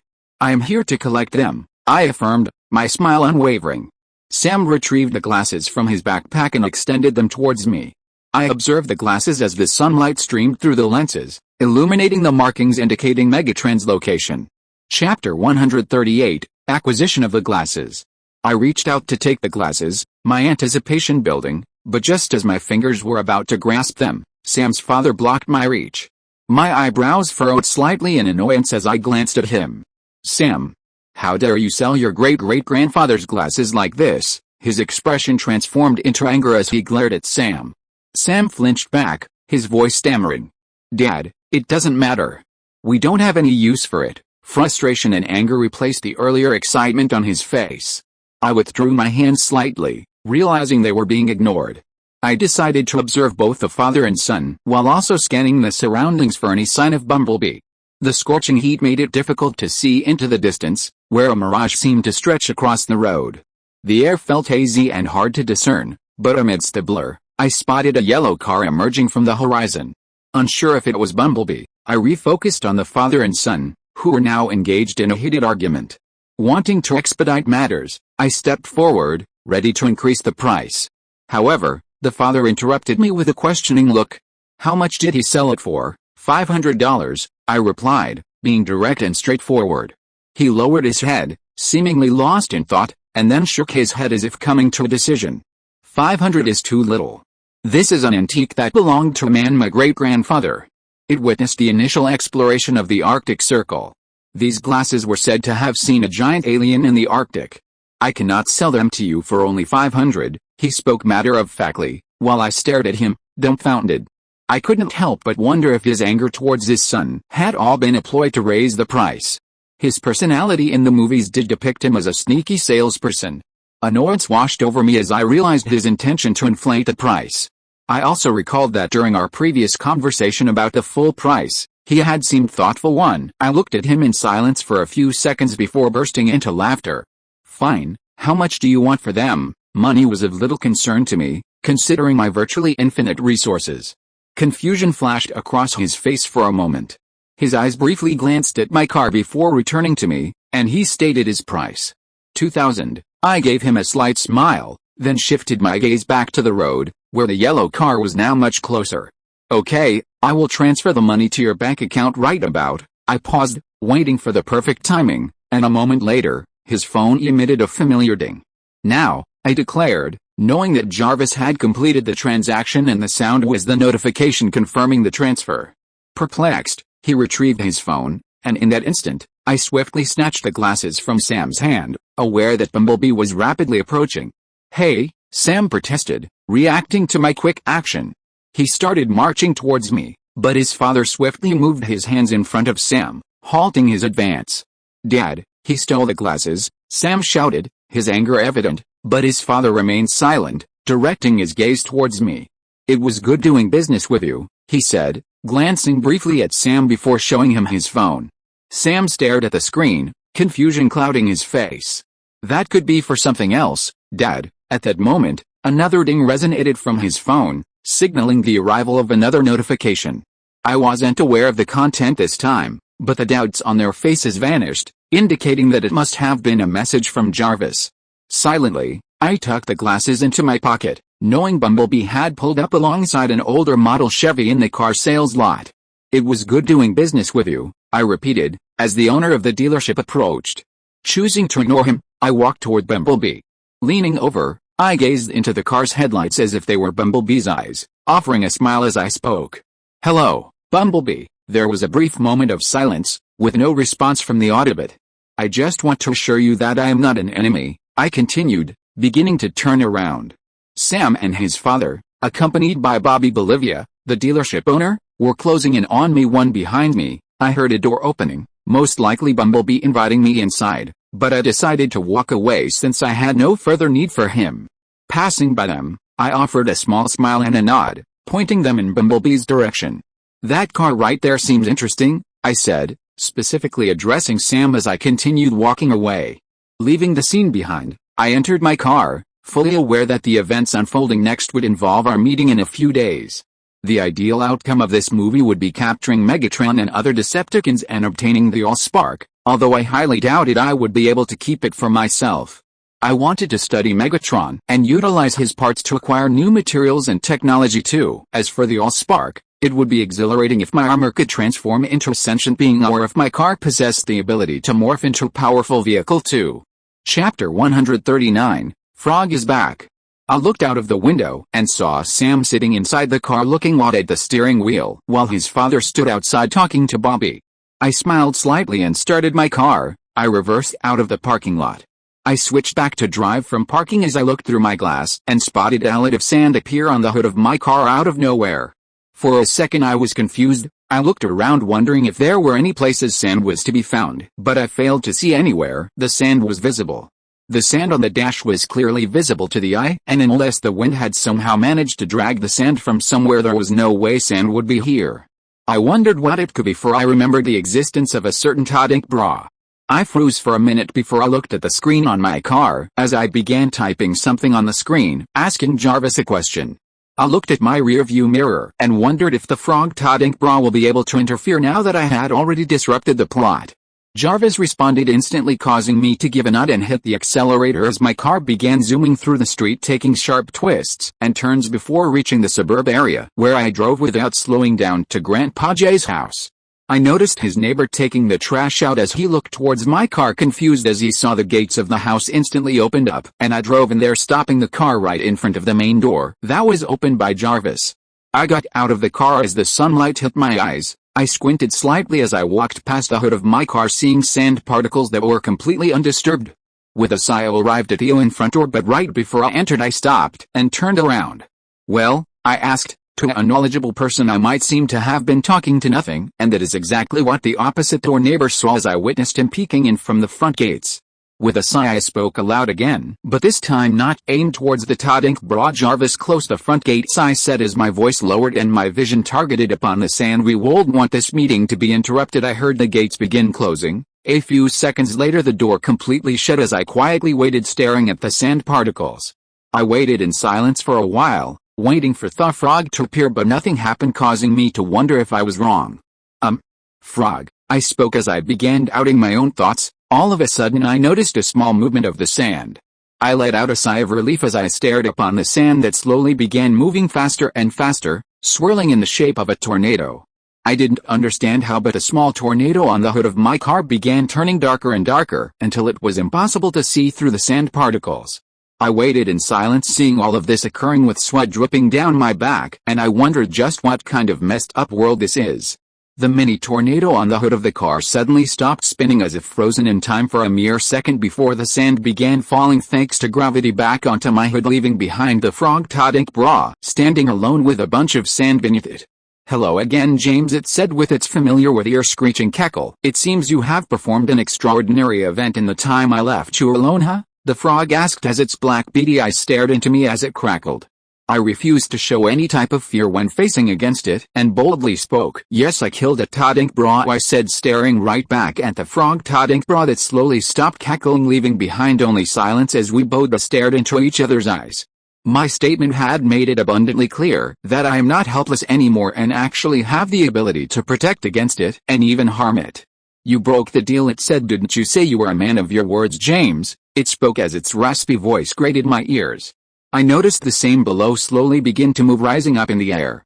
I smirked slightly as I faced its threat with confidence and responded. "The deal was that I create more Todd ink bras. I followed through with it, didn't I?" I spoke as my smirk grew in size as I noticed that the more I spoke the redder the frog's eyes became. I knew that the frog was angry, but it had also made the deal that it wouldn't harm me or anyone I cared about if I simply created more Todd ink bras. "Killing it was not part of it," I said, though with a wide smirk on my lips as I watched the sands in there move frantically around the frog Todd ink bra, and its eyes glowed red bloodlust. I felt my spine tingle, weeping the blood-red eyes, but I didn't budge. I knew that at any moment I could step through the front gate. The speakers to ward of the frog will be activated, and it won't be able to touch me. Chapter 140, Enemy in the Shadows. The intense, blood-red eyes bore into me, as if peering directly into my soul, while the sand continued to whirl around, reflecting the frog's turbulent emotions. Quietly, I stood there, locked in a gaze with the frog, our eyes meeting for a few fleeting seconds. Then, the glow in its eyes vanished, and the swirling sands gradually ceased its frantic dance. Once again, the formidable frog stood before me, its yellow sand-colored body devoid of emotion. "You may have gained a new ability, I don't know. But now, you have set yourself against an enemy far stronger than me," it warned. My eyebrows furrowed slightly, an urge to ask for clarification tugging at me, but I restrained myself. Deep down, I knew the frog wouldn't reveal any further information. And my intuition proved correct. The frog's body began to dissolve into sand, carried away by the wind, leaving behind only the hood of my car buried under a mound of sand. A sigh escaped my lips as I began walking towards the car. Thoughts of the impending threat loomed in my mind, wondering what kind of monster awaited me, but I halted my train of thought. There is no point, I thought, realizing that stressing about it served no purpose. My only option now was to complete the SYNOPSIS project within a few days. With a calm mind, I resumed my walk toward the car, climbed inside, and drove away from Grandpa Jay's house. As I left, the main door closed behind me, and the front gate swung open. I drove through the gates, catching a glimpse of the neighbor observing my departure. Our eyes briefly met before I accelerated, heading straight to the underground base. It took me 3 hours of driving to reach the base again, and I couldn't help but feel frustrated by the time wasted on the road. I realized I needed a faster mode of transportation as I stepped out of my car. Walking towards the center of the brightly lit bunker level, a collection of similar cylinders in the back, their glass surfaces covered in a smoky haze, making it impossible to see inside. I glanced at the circular table in the center, featuring a meticulously designed white leather chair that I had specially ordered from Italy for its top quality. Taking a seat in the chair, I exhaled deeply as I felt my body comfortably sink into the warm chair, preparing myself for the task at hand. My gaze shifted to the empty table before me, and I placed my index finger upon its surface. A brief moment passed in silence, and then a ring of green light circled around, fading away. In the next instant, multiple files appeared before me. I examined the file names, realizing they were related to the SYNOPSIS project. Organizing them in order, I began delving into the depths of the files, hoping to create the serum within a day or two, while also planning to construct a machine that would administer the serum. Although the machine might not be as sophisticated as the one used for Captain Roger, I knew it was necessary to enhance my capabilities. One working diligently, I immersed myself in the formulas of the serum, day turning into night as I made progress. High up in the sky, an official United States airplane soared, carrying important personnel, including the president himself. Unbeknownst to them, a certain transformer named Frenzy had infiltrated the plane, its tiny form slithering stealthily through the aisles. One with its jittery body and faint noises, Frenzy made its way to the server room of the plane. It approached a server port, scanning its surroundings before inserting a USB cable from its hand into the port. In an instant, a barrage of documents flashed across the screen, revealing various projects such as the Iceman Project, Archibald Witwicky, and even Sam Witwicky himself. Yet, Frenzy continued searching, its relentless pursuit of a specific target. Suddenly, the server room door swung open, an armed man in black suit stormed in. Frenzy hesitated for a moment, but then swiftly disconnected the USB, which was a part of its body, and attempted to escape. Unfortunately, it was caught on the act, forcing Frenzy to engage in a skirmish with the men in black suits. As the plane landed on the ground, Frenzy seized the opportunity and leaped into a police car, camouflaging itself amidst the other patrol vehicles. The driver, flickering as a hologram, provided Frenzy with a means of escape. The driver, or rather the car, being none other than the Decepticon Barricade. Frenzy spoke in the language Barricade understood, informing of how their target to finding Megatron location is through Archibald living descendant, Sam Witwicky, as he has the glasses according to the eBay picture Frenzy showed to Blackout. Back in the base, James continued his work on the serum, engrossed in his task, when Jarvis's voice resonated in his ears. "Sir, the government's database has been hacked. It's difficult to determine the language used in the hacking. Would you like me to analyze it?" Jarvis offered. Lost in his thoughts, James initially brushed it off, aware that Frenzy's intrusion had caused a significant shift. But then he stopped himself, realizing that killing Blackout had likely altered the course of events. "I've changed the plot by eliminating Blackout." Something must have changed, James pondered, instructing Jarvis to determine the language used in the hacking attempt. Chapter 141, James Must Die. In a distant realm, far removed from James and the Transformers, lay a vast expanse of the Atlantic Ocean. Beyond it, if one were to venture northward into the heart of Africa, they would eventually find themselves in the legendary city renowned worldwide for its ancient civilization, shrouded in enigma, Egypt, the land of pyramids. Perched atop the tallest pyramid, the illustrious Pyramid of Giza, A peculiar being stood apart from the rest. Its human-like body, devoid of an upper half, was adorned with a simple cloth covering its lower extremities. Its head took on a curved shape, resembling a jackal merged with a dog, with tall square-topped ears that lent an air of regality. An erect, arrow-like tail occasionally wiggled behind it. With hands clasped behind its back, the being gazed upon the vast landscape teeming with historical significance. Serene silence enveloped its surroundings as its yellow eyes absorbed the magnitude of history that lay before it. From this vantage point, the world appeared distant, almost detached from reality itself. A gentle breeze whispered through the air, its soft caress a gentle reminder of the passage of time. It danced around the corners and crevices of the pyramid, creating a symphony of subtle sounds that echoed through the air. This harmonious melody, tinged with a sense of timelessness, complemented the being's contemplation of the great ancient pyramids and sphinxes that dotted the landscape. However, this symphony of sound was abruptly disrupted by a silent but frenetic stirring of sand particles behind the being. The sand swirled and clashed, forming a miniature tornado before settling down, revealing the presence of a familiar figure, the frog, staring intently at the being.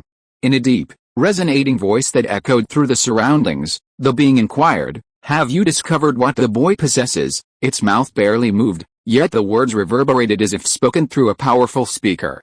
Unfazed by this display, the frog met the being's gaze, its expression devoid of discernible emotions, and replied, "God of Chaos Set, the boy's arm is imbued with potent Adinkbra energy, much like the energy that courses through our own beings." Set's eyes narrowed briefly as they studied the frog's body before speaking again. "So, what you're suggesting is that he, specifically his arm, possesses the abilities and curses inherent in us Adinkbras?" "It's difficult to say," the frog responded in a hushed tone, unable to exhibit its usual sinister demeanor. Set shifted its gaze away from the frog, fixating on the expansive gray expanse of sand. Its mouth opened effortlessly, and its voice, akin to a resonant speaker, filled the air once more. "The boy has slain a Adinkbra, and for that, he must die," Set declared, his anger welling up within him, his aura radiating an immense weight comparable to a planet-sized boulder crashing down upon its surroundings, including the frog. At the apex of the Pyramid of Giza, the bricks shifted ever so slightly, their positions unsettled, a few cracks forming at the corners. Wide-eyed, the frog felt as if its eyes might pop out of its skull while its body compressed against the floor. It struggled against the force, but its efforts proved futile. Trapped within the immense pressure, escape seemed impossible, and its fate flashed before its eyes. Realizing the impending demise of the frog, Set abruptly withdrew his aura, causing the pressure to vanish as though it had never been. Gazing down upon the frog, Set bared his sharp teeth, asserting, "You should slow down, Drago, or that Father's own Shoggoth concealed within the military will reach him first. He is mine." His voice left no room for negotiation. The frog bowed as best it could before transforming into sand, dissipating swiftly in the wind. Serene silence returned to the pyramid as Set resumed his gaze upon the panoramic view, reminiscing with a sense of nostalgia, in stark contrast to his title and the raw power he had just displayed. Meanwhile, in the United States Security Head Office, a sprawling complex spanning 6 floors, a blonde-haired woman with an Australian accent could be seen clandestinely downloading files onto a hidden hard drive concealed within her makeup kit. She knew there was only one hacker in the world capable of breaching the military database with such sophistication. Previously, she had attempted to explain to the head of United States Security how this hack was executed by a supercomputer that was technologically advanced by 3 decades, and how the coding language used was in constant evolution. However, her pleas were dismissed, and she was promptly escorted out. Determined to take matters into her own hands, she discreetly pocketed the handheld makeup kit and made her way out of the building. Meanwhile, Jarvis, on the other side of the world, had just cracked the code. "Sir, the Transformer was searching for data on Sector 7, Captain Archibald's files, the Iceman project, and footage related to the recent attack on the Cutter base. Although it failed to locate the videos, it did manage to obtain a picture taken from a soldier's body camera. I had assumed I had swiftly deleted the image when it entered the database, but it seems I was not quick enough, sir. I apologize," Arha James said as he stopped his hands that were constantly moving on the holographic screen.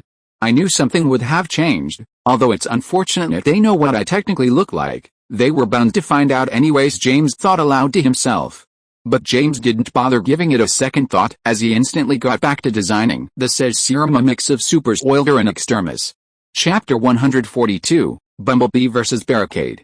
Within the now empty bunker, silence permeated. This silence was short-lived, however, as on the holographic table a phone rang. It buzzed on the table. The caller ID showed that the call had come from an unknown number. Jarvis noticed this and immediately tracked down who was calling. The caller was none other than Sam Witwicky. The reason for the call was unknown, and James had just left to get some food, so Jarvis didn't want to disturb his rest time. After all, James had been hard at work for almost 3 days now, and the serum looked to be in the middle stages of completion. Jarvis accepted the call and Sam's voice came through. His voice was filled with fear and confusion. "James, where are the glasses I sold to you?" Sam asked in a hushed manner of speaking. Since James was not there, however, Jarvis responded, "James is currently not available." Jarvis simply said as it activated a location search for Sam's location. James had said that Sam might call, but James didn't know exactly when. He had asked Jarvis to keep a lookout. The location was quickly located in middle-class suburb area called Tranquility within its electricity supply unit. "Tell him I need the glasses," Sam said, aggravated slightly. "I'll buy them back for the same price." "No double," Sam said without hesitation, as if he actually had the money for it. "I will inform him," Jarvis said. "Inform him now. This is an emergency," Sam continued. Jarvis went quiet for a second as it connected that the cameras within Sam's location to get a better understanding of his situation and access the emergency. On the camera appeared the electricity supply unit of the city's entrance. Jarvis began shuffling through the cameras trying to find Sam. Jarvis couldn't simply locate their exact pinpoint location due to the phone frequencies getting disrupted by the electricity all around it. Sam shouted before the sound of an engine resounded, followed by tire screeching.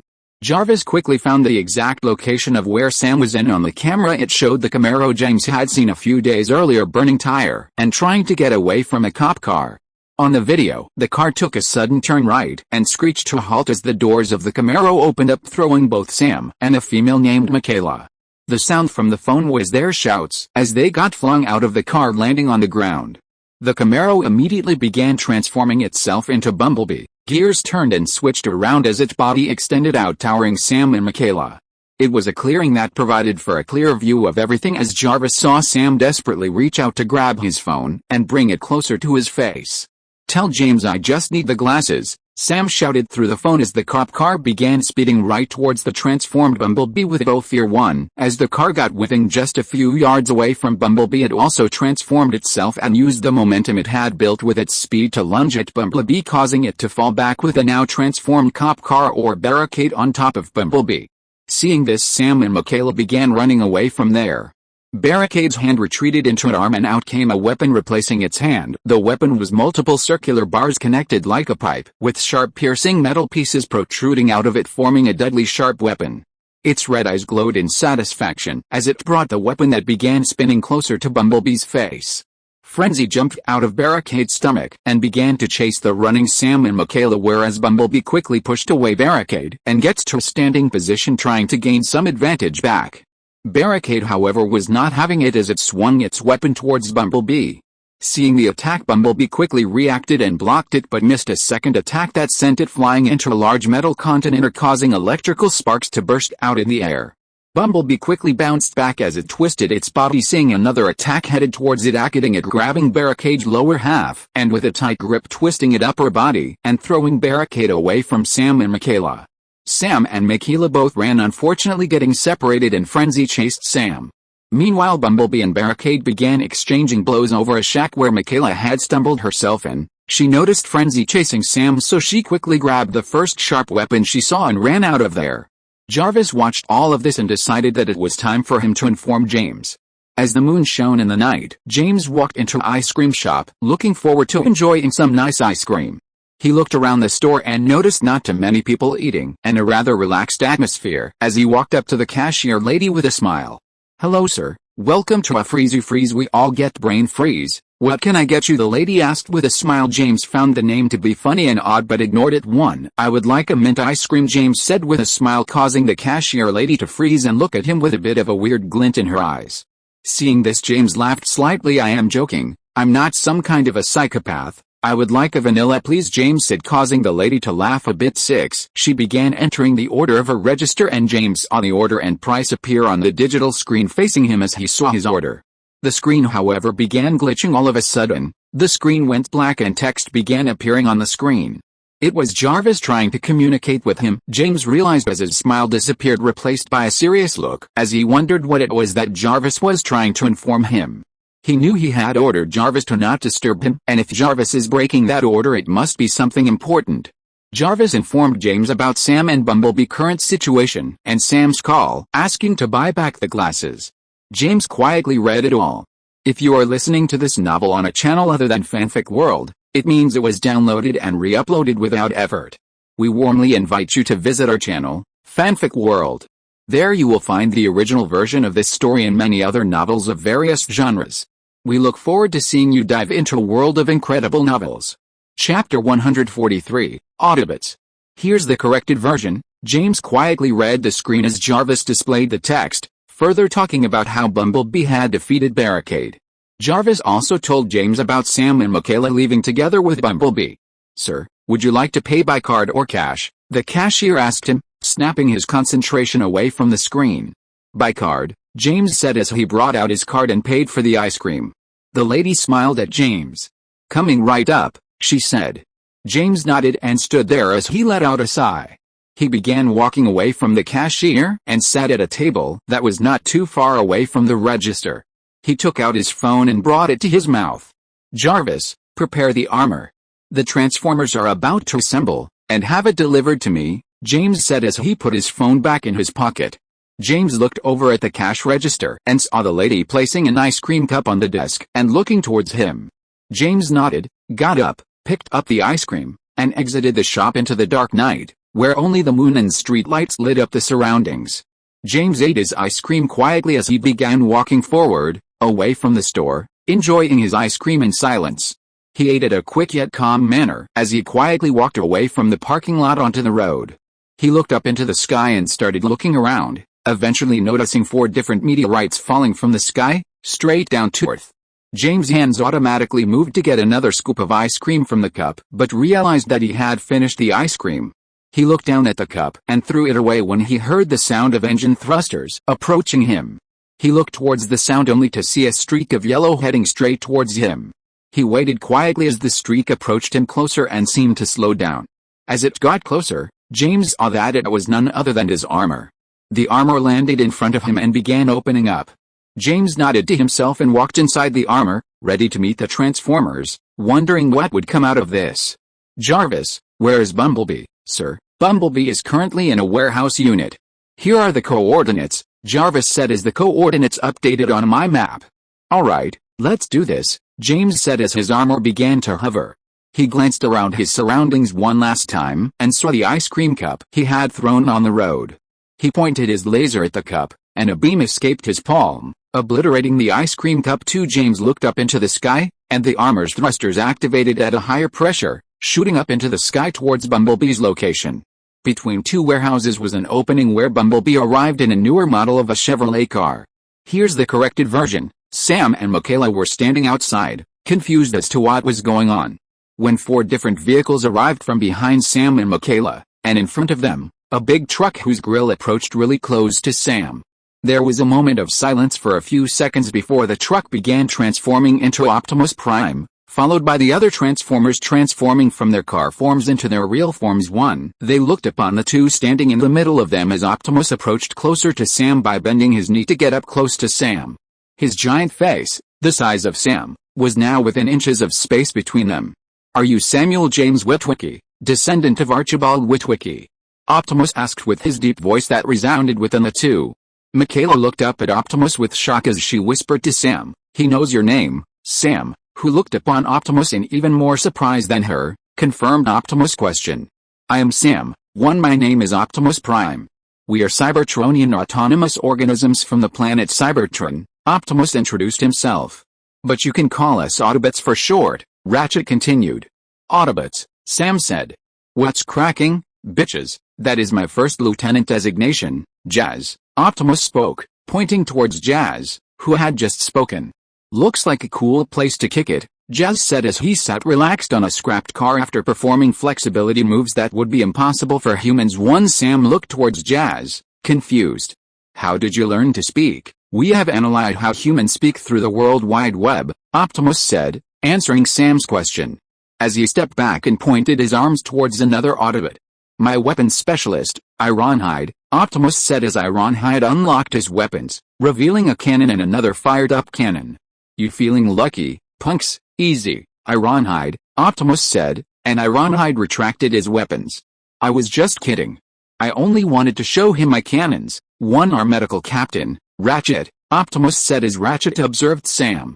The boy's pheromone level says he wants to mate with a female, Ratchet said, trying to showcase his abilities just like the rest. But that caused Sam to instantly be embarrassed, creating an atmosphere of slight awkwardness between the two. Ignoring that, Bumblebee came beside Optimus with its legs pumping. This is your guardian, Bumblebee, Optimus officially introduced, and Bumblebee played some rap music because Bumblebee couldn't talk. His vocal cords were damaged, so he can't speak, Ratchet said as he sent a laser to analyze Bumblebee's vocal cords. With no solution, Bumblebee coughed. Michaela looked up seriously at Optimus and asked a question that had been on her mind. Why are you here? Optimus instantly straightened up and stared right back at Michaela. We are here to retrieve the Allspark before Megatron can get his hands on it. Megawatt? Sam asked, confused. But his question was met with no response as Optimus tapped the side of his forehead, causing projector lasers to shoot out of it. A scene began projecting on the ground, depicting scenes of death, destruction, and battle through a planet that was on fire. We were once a powerful planet until the leader of the Decepticons, Megatron, decided to betray us. A war broke out, a war that eventually consumed the planet. The Allspark was lost amongst the stars. Megatron followed it all the way to Earth, where Captain Witwicky found him. It was an accident that intertwined our fates together. He had accidentally activated Megatron's navigation, blinding the man as a burst of hot rays hit Captain Archibald Witwicky. The cube's coordinates were marked upon his glasses. How do you know about his glasses? Sam asked, amazed at what he was hearing. Seemingly disrupted by Sam's question, Optimus looked towards him and chose to respond with a simple one-word answer. eBay. 3. Chapter 144, Sold the Glasses. If the Decepticons find the Allspark before us, they will use its powers to build a new army, said Ratchet, his fist clenched tightly as he stared at Sam and Michaela with his blue, glowing mechanical eyes, trying to convey the seriousness of the situation they faced. The human race will be extinguished, Optimus said as he stepped back from Sam. Bumblebee, Optimus, Ratchet, and everyone else looked at Sam, a grim atmosphere surrounding them as a slight fog roamed around. Optimus delivered his final words to Sam. You hold the keys to our species' survival on your own. Sam's eyes flickered between the towering Autobots, flabbergasted by everything he was hearing. Michaela spoke with a slight shake in her tone, looking towards Sam with desperation in her eyes. Please tell me you have the glasses. Hearing Michaela's words and seeing all the Autobots looking at him as if he were their last hope or some kind of savior, Sam felt a knot tighten in his heart. His throat dried up as he opened his mouth to say something, but no words came out. Gritting his teeth, he thought back to earlier in the day when he was desperate to find those glasses and felt like punching himself. As he looked upon the towering figures of the Autobots and the hopeful eyes of Michaela, a sense of desperation washed over him. He gulped and finally spoke. I sold those glasses. Silence. That was the response to Sam's statement. Damn, bro, you messed up for real, Jazz said with a slight chuckle, staring at Sam, but quickly quieted down when Jazz glanced at the silent Optimus. Optimus, these two know too much? Please allow me to exterminate them to keep our secrets away from the humans, Ironhide said, his cannons instantly warming up at a moment's notice and aimed at Sam and Michaela. Sam instinctively extended his arm in a futile attempt to cover Michaela. Wait. I can lead you to the person I sold it to, Sam shouted without considering the logic behind his words. He knew he didn't know much about James, other than his phone number, which didn't seem like a proper way to contact him. But he had to survive. Sam, who did you sell it to? Optimus asked with a hint of disappointment in his tone. We would appreciate any information you can give, Optimus said. First, don't kill us, Sam demanded. Ironhide, Optimus said, lowering his raised palm and signaling Ironhide to put away his cannon. We are not here to harm you humans. We simply want to save the Allspark from falling into the wrong hands, Optimus said, stating his intentions without any hidden resolve. "Okay," Sam said, feeling his chest relax slightly. Michaela looked down at Sam's arm that had tried to protect her and felt a slight blush appear. Ignoring it, she tapped Sam's arm, causing him to realize and remove his arm from her chest. "Tell us, Sam," Optimus asked. "Okay, his name is James Dunphy. I only have his phone number, but I know he has a lot of money," Sam said as he grabbed his bag and started rummaging through it when suddenly a loud explosion was heard in the sky, followed by a large ring of dust clouding the night sky. Although Ironhide didn't know who it was, he had a sneaking suspicion that it was Starscream, and his cannons were charged up again. It would only be within the Decepticons' capabilities to travel at such a speed, and if it was heading towards them, it wouldn't be able to slow down fast enough to land on them, something Starscream was capable of. "Autobots, spread out. And be prepared for battle," Optimus commanded as the other 5 Autobots instantly moved and found vantage points to attack from. Bumblebee equipped its battle mask and readied its blaster, along with the other Autobots prepared to attack upon Optimus's orders. Sam and Michaela looked around, worried, but they didn't move as Optimus stood in front of them, facing the direction of the noise with an ion blaster that emerged from his arm, glowing with a blue light, showing its readiness to fire. Optimus silently stared at the sky in the direction of the noise for a few seconds before his advanced eyes caught sight of exactly what was causing the sound. It appeared to be a completely blacked out, human-sized machine that emitted large amounts of flame to propel itself towards them. Optimus, although confused, didn't let his guard down. In fact, his guard was now heightened even more. "Sam and Michaela, hide," Optimus commanded. If it was Starscream, he knew its capabilities and trusted in his own abilities and those of the other Autobots to protect and fight off Starscream. However, this humanoid-shaped machine was completely unknown, its threat level uncertain. The being inside the Iron Man Mark armor, none other than James, flew towards the location marked on his map. Within seconds of flying, Optimus came into view a little further away, so James began to slow himself down. He flew slower and slower until he was at a safe distance from Optimus, both standing in front of each other. James observed Optimus with his blaster charged up and aimed at him, but Optimus didn't shoot. Instead, he looked towards James in silence. James tilted his head slightly to get a better view and saw 5 other Autobots standing behind Optimus, weapons drawn. Taking a sharp breath, James exhaled with a sense of relief. "This is a hot mess of a situation," James muttered, staring at the charged up, glowing blue ion blaster that was ready to blast him at a moment's notice. Chapter 145, Deal Accepted. "Hello, Transformers, welcome to Earth." Once again I said, giving them a nice welcome, I believed to be better than the one Sector 7 would give soon. I tapped the side of mask twice, signaling Jarvis to open the mask, which was instantly understood. As my mask opened and retreated into my armor, the night breeze gently breezed past my face that was warmed up from being inside the armor, leaving behind a refreshing feeling on my skin. I observed as Optimus's hand that was extended with the ion blaster, ready to shoot, slightly move away from my body. "Who are you?" Optimus asked. I didn't respond, however, as I was caught up in appreciating the actual body of Optimus that stood in real life in front of me. A red laser suddenly flashed past my eyes, snapping me out of my daze of admiration as I looked around and saw Ratchet, who was behind Optimus, using its laser to analyze me. He looks to be a normal human, although it's hard to see anything through the armor he's wearing, Ratchet informed Optimus, who upon hearing that slightly lowered his ion blaster. Seeing the chance to speak, I took it. "You Transformers have come up on Earth to retrieve the Allspark, and it would just so happen to be that I know exactly where the Allspark is, including the location of Megatron." "How exactly do you know that, boy?" Ironhide said with his cannon ready to blast me. "It doesn't matter how I know that, I can lead you to it," I said, looking straight at Optimus. "Yo, I think you're lying, dog," Jazz said as his sleek body was ready to pounce at me. Only Ratchet stood behind Optimus with no clear intention to attack. "Show us some proof that you are aware of the location of the Allspark and Megatron's location," Optimus demanded, and I was more than ready to show them proof when I suddenly heard a shout coming from behind the pile of boxes. Looking over, I saw Sam running from the side of the warehouse, arriving close to Optimus as he had his hands extended pointing towards me. "He is the one I sold the glasses to," he said, gasping for air, while Michaela arrived beside Sam, staring at me and then at the Autobots seemingly observing us. Optimus didn't reply to Sam as he kept staring at me, waiting to do as he asked and show some proof.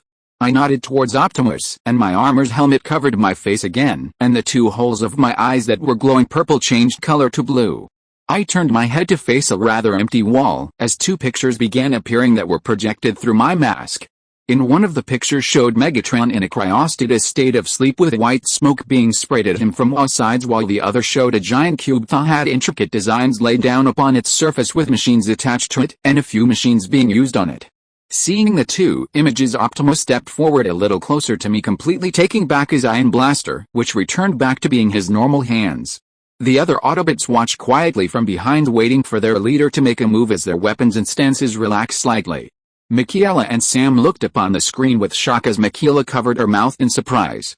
Everyone was silent for a few seconds before Optimus's voice broke the silence. "All right, what will it take for you to lead us to the location?" The projection from my mask faded away as I turned to face Optimus. "I want Megatron and your promise to help me," once I said as my mask opened again. "What?" Ironhide shouted, his grumpy old voice resounding through the warehouse as his cannons were aimed straight at me. Optimus raised his hand, stopping Ironhide from continuing further as he looked towards me. Meanwhile, Sam quietly watched in amazement, seeing another human be able to calmly talk against a giant robots that could probably easily kill them if it so wanted to. Michaela, on the other hand, was wondering just how James' piece of body armor was able to bear that type of flight at speeds like that, and how it was even capable of accomplishing such a thing. She wondered if it was alien tech, something similar to the Autobots. She wondered how James had such information. She concluded that James was connected to another alien species that were far more advanced than humans, and they gave him their technology and information. But for what, she wondered. Maybe this alien species needs the Transformers' help. That's why James had put that request up. But why would he ask for this Megatron being? Maybe it personally matters, she finally concluded. "Optimus, normally it's all cool, but we can't actually give Megatron to someone unknown like this, you know," Jazz as he came closer to Optimus, still in an attack position. Optimus didn't respond, however, as he was quietly staring into my eyes. "Optimus, it's not a good idea. Jazz is right," Ratchet said, coming closer to Optimus in a lowered voice, trying to be silent, but his attempt failed as everybody still heard him. Once again, Optimus didn't respond back to Ratchet and stared at me as our eyes stared back and forth. "You can't be seriously considering this right now?" A mix and mashup of different voices and tunes resounded through the warehouse. It was Bumblebee who had spoken. "I agree," Optimus said, causing a small smile to appear on my face. Hearing that, and my mind began racing at the potential technology I was just a few challenges away from having complete access to. "But only on a single condition from us," Optimus said, extending his finger out of his fist outward, staring at me with complete seriousness. Chapter 146, The Condition. "But only on a single condition from us," Optimus said, extending his finger out of his fist outward, staring at me with complete seriousness. I stayed quiet as I waited to hear what this condition would be. "You will have to deal with all of the Decepticons that will come after you to save Megatron now and in the future without any of the Autobots' support. One of the Autobots will also monitor your activities that will be performed on Megatron," Optimus said with complete resolution in his tone. I thought over it and tossed the idea around in my head for a second before I raised two fingers towards Optimus. "That was two requests. You only said one," I said, knowing Optimus is robot of his word, and it is too late for him to simply go back on what he said. Optimus is robotic. I squinted as he stared at me in silence with his hands that he put down. I stared back at him, waiting for him to say something, but he didn't seem like he was about to talk, so I spoke again. "Anyway, why do you care what happens to Megatron? Isn't he an enemy?" I asked, scrutinizing any slight movements Optimus made, and I noticed his eyes widen ever so slightly and his fist that were down and out of the main line of sight clench ever so slightly. "Is it perhaps you hold sympathy towards Megatron?" I asked, knowing of Optimus's generous and merciful nature towards Megatron. At the very least, this would be a very bad thing for me, as I don't want them interfering with what I decide to do with Megatron, as I have a feeling they won't be the biggest fans of it. One, Megatron's body is constructed using transformium, a powerful metal. It is stronger than the material mix of my current armor. I hope to study the material Megatron is constructed of. After all, this metal had the capabilities to survive hundreds of years of being frozen. It has to be stronger. And I want to study it, even if I have to RIP Megatron's body bear to do it and replicate this material too, but that is just the initial goal for a fast power-up. I want to study the core material that create a transformer, living metal. What's cool and something I want for myself about living metal is it is what allows transformers to be able to, well, transform. Living metal is composed of rarefied energon. As living matter, it is capable of being ravaged by unique diseases, but it can heal damage done to it over time. its metallic cells regenerating and growing back. This healing process can be accelerated via medical means such as hands-on maintenance, external repaired devices, or energon infusions. Lost parts can be replaced with duplicates made from ordinary metals without difficulty. A transformer systems can absorb and break down conventional material, convert it into living metal, and reintegrate it into their bodies. My armors would be so much more powerful with this material, and Megatron will be the key to getting it. Optimus looked towards me and finally spoke. Megatron is the enemy of the Autobots, but he is still a transformer. We will not give up one of ours, Optimus said, causing me to click my tongue in annoyance. I looked around as I thought of how to counteract. I needed Megatron after all, and already having most Decepticons that are gonna be gunning after me to save Megatron is annoying, and it would be a terrible idea to have the Autobots gunning for me. On top of Todang Bros. I thought as I let out a sigh, that is just way too many beings that are gonna be gunning for me, and honestly. I glanced around one more time looking at all of the Autobots staring down at me from their towering height. I don't think I will be able to handle all that smoke, I concluded. Optimus, it would be a terrible tragedy if Megatron were to get his hands on the Allspark without you even knowing it, I said, knowing exactly what I had just implied. I hated saying that, but the only way I could pull off what I wanted to do was by making myself look like I don't care about what happens to Earth. Optimus's metallic eyes widened as he stepped forward aggressively and spoke with anger in his voice. You would let your own species go to ruin for such a thing? Optimus shouted with anger. Yes, I would, I responded, facing Optimus without a shred of fear and emotion visible on my face. Coldly staring back at the angered Optimus. Seeing my reaction, Optimus stepped back slightly, going back to a more passive stance.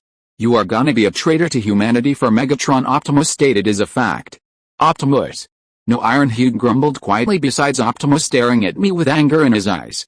I understood well why. They had all reason to be angry. After all, they care for their own species, and seeing someone from their perspective so freely betraying their own species must be a horrible thing to witness, something to be truly angered by.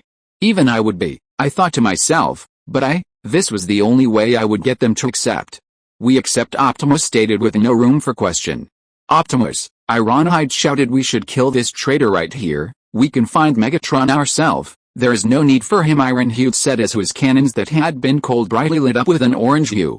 The air around the cannon started blurring due to the sheer amount of heat Ironhide was generating right now, pointing the cannon at me. Seeing this, I didn't feel safe at all and prepared for my thrusters to activate at any moment and get me away from Ironhide. Chapter 147, The Plan.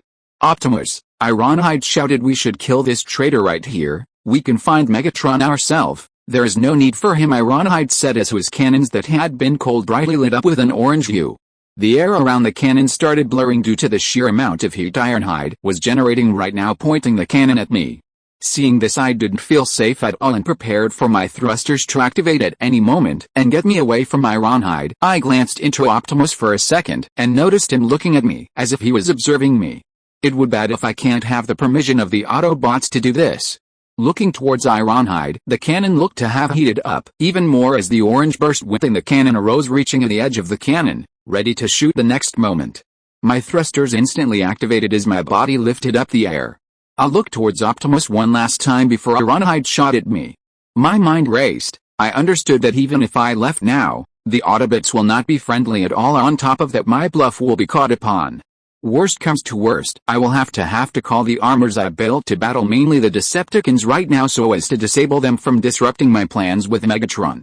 Stop, Ironhide, Optimus shouted with a deep commanding tone as his body turned towards his side, facing Ironhide, who had his cannon aimed at as his hand moved within a moment and pushed Ironhide's arm that had the charged up cannon that was about to shoot towards me upwards into the sky as I crouched. Seeing this take place, a bright light lit up the surroundings. My body crouched as my head faced the floor as a bright light blinded me for a second and disappeared.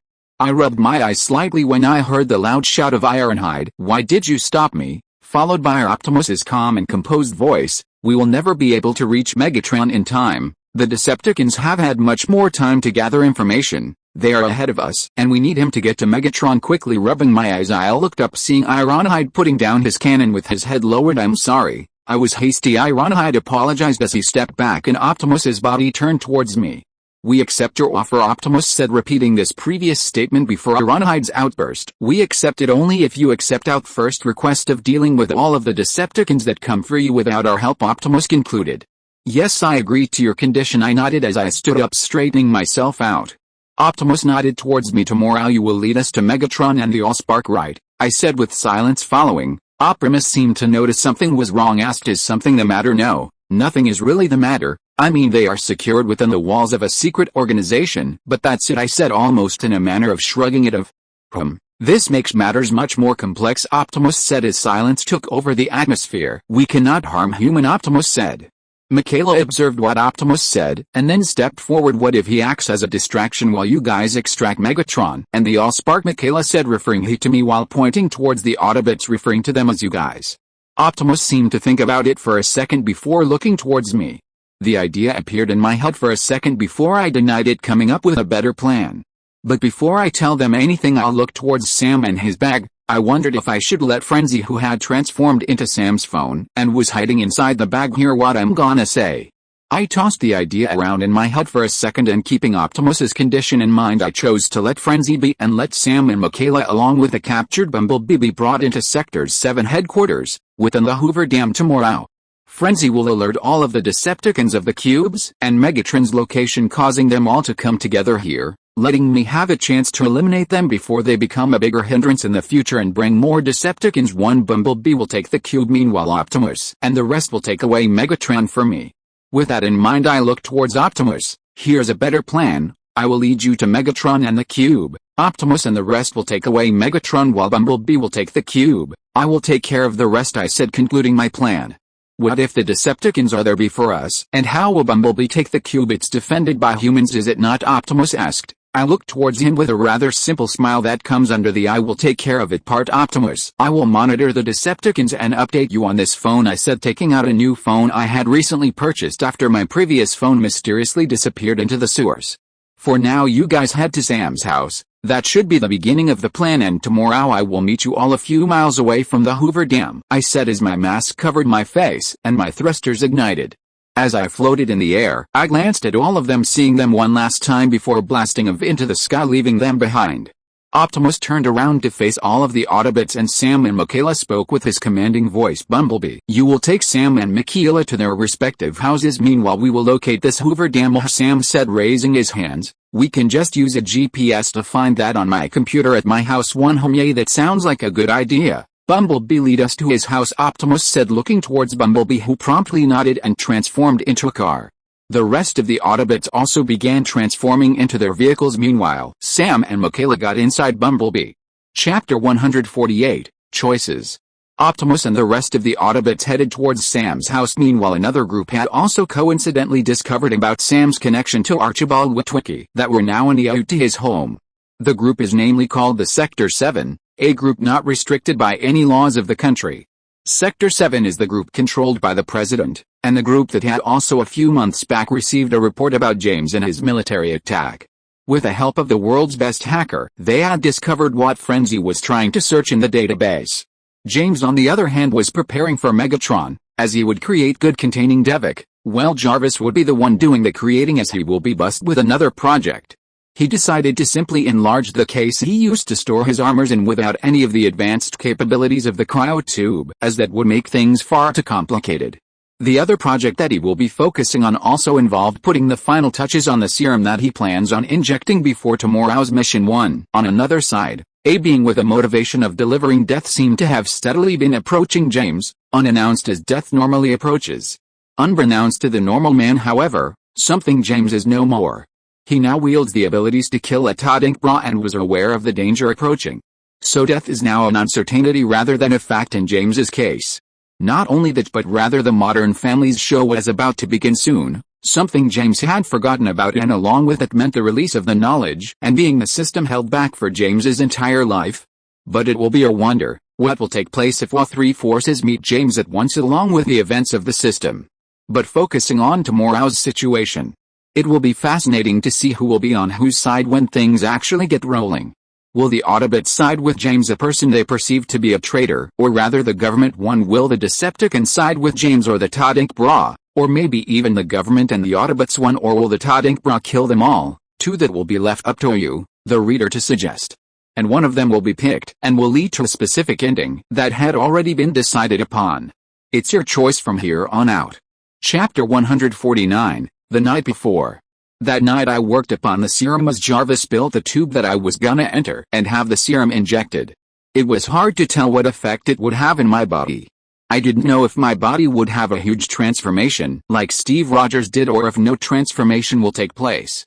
Tomorrow, I don't know when Sam and Michaela will be brought to the Sector 7 base hidden within Hoover Dam, but no matter when it will be, the plan will remain the same. Beep beep, the sound resounded. Sir, Sector 7 have entered Sam's house, Jarvis said as a screen appeared of a street with houses in a line. It was a suburban in front of one such house where three big black subs with men in black suits armed with handheld weapons pouring out heading towards the house, which I automatically assumed to be Sam's. I stopped working on the holographically floating panel in front of me, got comfortable on a chair and simply watched. Hey, Jarvis, is there any audio to this? No sir, there is no audio. Yay, I figured, I said with a sigh as I continued watching. The camera angle did not directly face the house, only the street that the house was on that contained the subs. Soon the men in black came back into view as they began entering their vehicles, and I saw Sam and Michaela also be escorted into a car by a face I remembered from the movies. I pointed towards him as he escorted the handcuffed Sam and Michaela in as I pointed towards him and asked Jarvis who he was. Sir, he is Captain Simmons, Jarvis promptly responded, causing a nod from me as I continued watching. They all entered the Rs and began driving, soon exiting the camera frame, causing Jarvis to switch the camera I was watching from, but I stopped it. Jarvis, bring back the other camera screen, I asked, and soon came back the previous camera that faced the streets of the house. It was quiet for a few seconds before I heard the revving of a car speeding up. I watched Bumblebee in vehicle form exited, drove out the house and onto the streets and began speeding down the road, soon exiting the camera. Sir, may I change? Jarvis asked if I wanted to continue to viewing the cameras, but I didn't respond for a second. No, close it, I responded as I got out of the chair and headed towards the holographic display, where I was working on the final formula. Just inform me when Bumblebee is captured, I said as I got back to work. One yes sir. Back on the streets after James asked Jarvis to switch of the camera, a bunch more vehicles exited out the front as they screeched down the road due to their speeds. Sam's father, however, ran out quickly seeing these cars, as he had just caught a glimpse of the many cars, which were actually Autobots, leave his front yard. The proof lay in the front yard full of car tire marks. Or maybe he thought he was just going crazy. The Autobots all sped down the suburban road, a few meters behind Bumblebee, but all of them split when a signal intersection appeared going away from Bumblebee. Bumblebee, although slightly confused by their action of the other Autobots, didn't put much thought and concluded that Optimus and the rest must have a plan as it continued to follow behind the SUVs. Still from a distance, either didn't make up. A few minutes later the Sector 7 cars came upon an intersection where all three cars screeched to stop as all the three directions it could go except backwards were blocked by towered Autobots. People in the car looked from outside the windows with mouths wide open as the loud engine noise from behind became closer as Bumblebee arrived, quickly transforming into his Autobots form, blocking their only possible escape. Seeing this, a wide smile appeared on Sam's face, so much so that even with his hands tied firmly behind his back by bending it, he opened the doors and jumped, promptly followed by Michaela. Captain Simmons, who right beside them, tried to reach out to stop them and quickly exited the car, only to be met by Ironhide's charged-up cannon, causing his face to drop as he stumbled backwards, hitting his back on the open back door of the SUV. Listen here, Buck, I would not recommend you test my patience today as I am already pretty low on it, Ironhide said, taking back his arm that transformed back to normal. A metallic cigarette popped out of its belt that it lit up and smoked on it for a second. Simmons watched all this from below, feeling his heart rapidly beating in his chest, but tried to show no expression of his actual fear he was feeling at this moment. From here on, Sam and Michaela proceeded to remove all of the soldiers from within the car and strip them of their clothes and tie them to a pole, while Simmons shouting about how he was free from the law while showing his badge to Sam, who didn't care for it as they had the Autobots behind them. Chapter 150, Serum Injection. The next day, at around the time of sunrise, James stood in front of a metal circular tube with nothing on its exterior. It was bulky, bigger than his body. James was naked. The only piece of covering he had on was his underwear, and that was it. James stood there within the bunker that felt slightly colder than usual. He stared at his reflection, seeing the blue eyes and white hair of his his slender body with little muscles, his right arm that was covered in lines of black Todd ink broad particles. That to a normal person would simply look like an arm tattoo. He let out a deep breath he didn't know he was holding in and looked towards the machine with determination, filing his eyes. All right, Jarvis, I'm ready, he said as the machine popped open. The front part of the machine that had just popped open slid to the side like a sliding door, revealing the internal part of the machine. It was like a carved-out oval pod, with a slanted metallic bed for James to get in. To side of the inside there were plenty of metallic tool with needles and such, causing James to go slightly, staring at the needles he knew would be penetrating his body to pump the formula that he had created. James stepped forward, getting closer to the entrance, but stopped himself, staring at the place he will be injected with the formula, and a seed of doubt appeared in his mind. What if this doesn't work, he thought as that set of his mind racing. He hadn't put much thought into it failing previously because he was too occupied in creating the formula, but now that the moment is actually staring at him in the face, doubts began arising. His eyes darted around, looking at the multiple needles within the machine, and stepped back slightly, filled with an uprising hesitation. But he shook his head and took a deep breath and calmed his mind. If I don't do this, I won't be able to do any harm to Todd Ross. After all, without the armor he is still a 15-year-old boy physically. He looked towards it and made his mind up, and in partial blind determination, took wide steps and entered the machine, place himself on the metal bed that required him to be standing with a slight tilt. All right, Jarvis, activate the bindings, James said, although Jarvis didn't respond. The bindings that were built to keep James in place activated. Metal bars covered his hands, going all the way up to his arm, tightly restricting the movement of his arms, and the same happened for his legs and upper body. All right, sir, I will now monitoring your body's conditions and will immediately stop if anything starts to get a little abnormal in your body when you release the sleeping and numbing gas you made. But once the serum is injected, I will not be able to stop anything, as there are no counter serums made. Do you understand that, Sir? Jarvis asked again, wanting James to fully understand what he was about to do and its risk. I understand, Jarvis. Activate the machine. Let's do this, James shouted, hyping himself to go through with this too. His response was met with silence for a few seconds from Jarvis before it spoke in a concise and restricted manner. Good luck, Sir, Jarvis said. James nodded his head as the door that had slid to the side began retracting itself to fully close the pod. James watched with bated breath, feeling the cold metal pressing up against his body as the light disappeared, getting masked with the darkness brought upon by the sliding door as it became sealed tight shut, encasing James's eyes into darkness. James looked around, seeing only darkness. His eyes tried adjusting to all around him. All right, sir. Releasing the sleeping and numbing gas, Jarvis's voice resounded within the pod.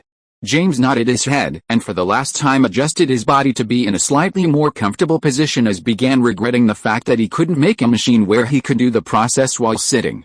He didn't have enough materials for such a thing, and not enough time to get the materials anyways, he thought with slight annoyance. Gas began emitting from holes within the pod that were placed all around the pod.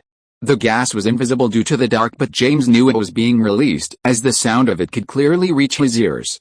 He waited for a few seconds as the smell of the gas reached his nose. It smelled a bit of sulfur and had a bit of a metallic taste to it. James began feeling dizzy as his eyelids became heavy. They began dropping. James held for a few seconds before he decided to just let go and trusted as his eyes shut. His body fully relaxed, only being held up by the restraints all over his body as they tightly held him in place. The sound being emitted by the gas came to a stop as Jarvis' voice once again resounded, even though there was nobody to listen to it or respond. Vitals are stable. Initiating says serum injection, Jarvis said as a bluish liquid began flowing through a tube that was connected to the syringes. The process lasted for about a minute until all of the syringes were filled with the serum and the rubes disconnected from the syringe. The syringes with their sharp needles began automatically moving as they encroached closer and closer to James's body before finally making contact and piercing several parts of the body. Injecting says serum, Jarvis said as the serum with the syringes began getting emptied out into James's body. End of this chapter. Thank you so much for reading until the end. Don't forget to give it a like. Looking for more exclusive content and immediate access? Subscribe to our Patreon. Remember, every like, subscription or donation encourages us to continue. Thank you all. See you in the next video.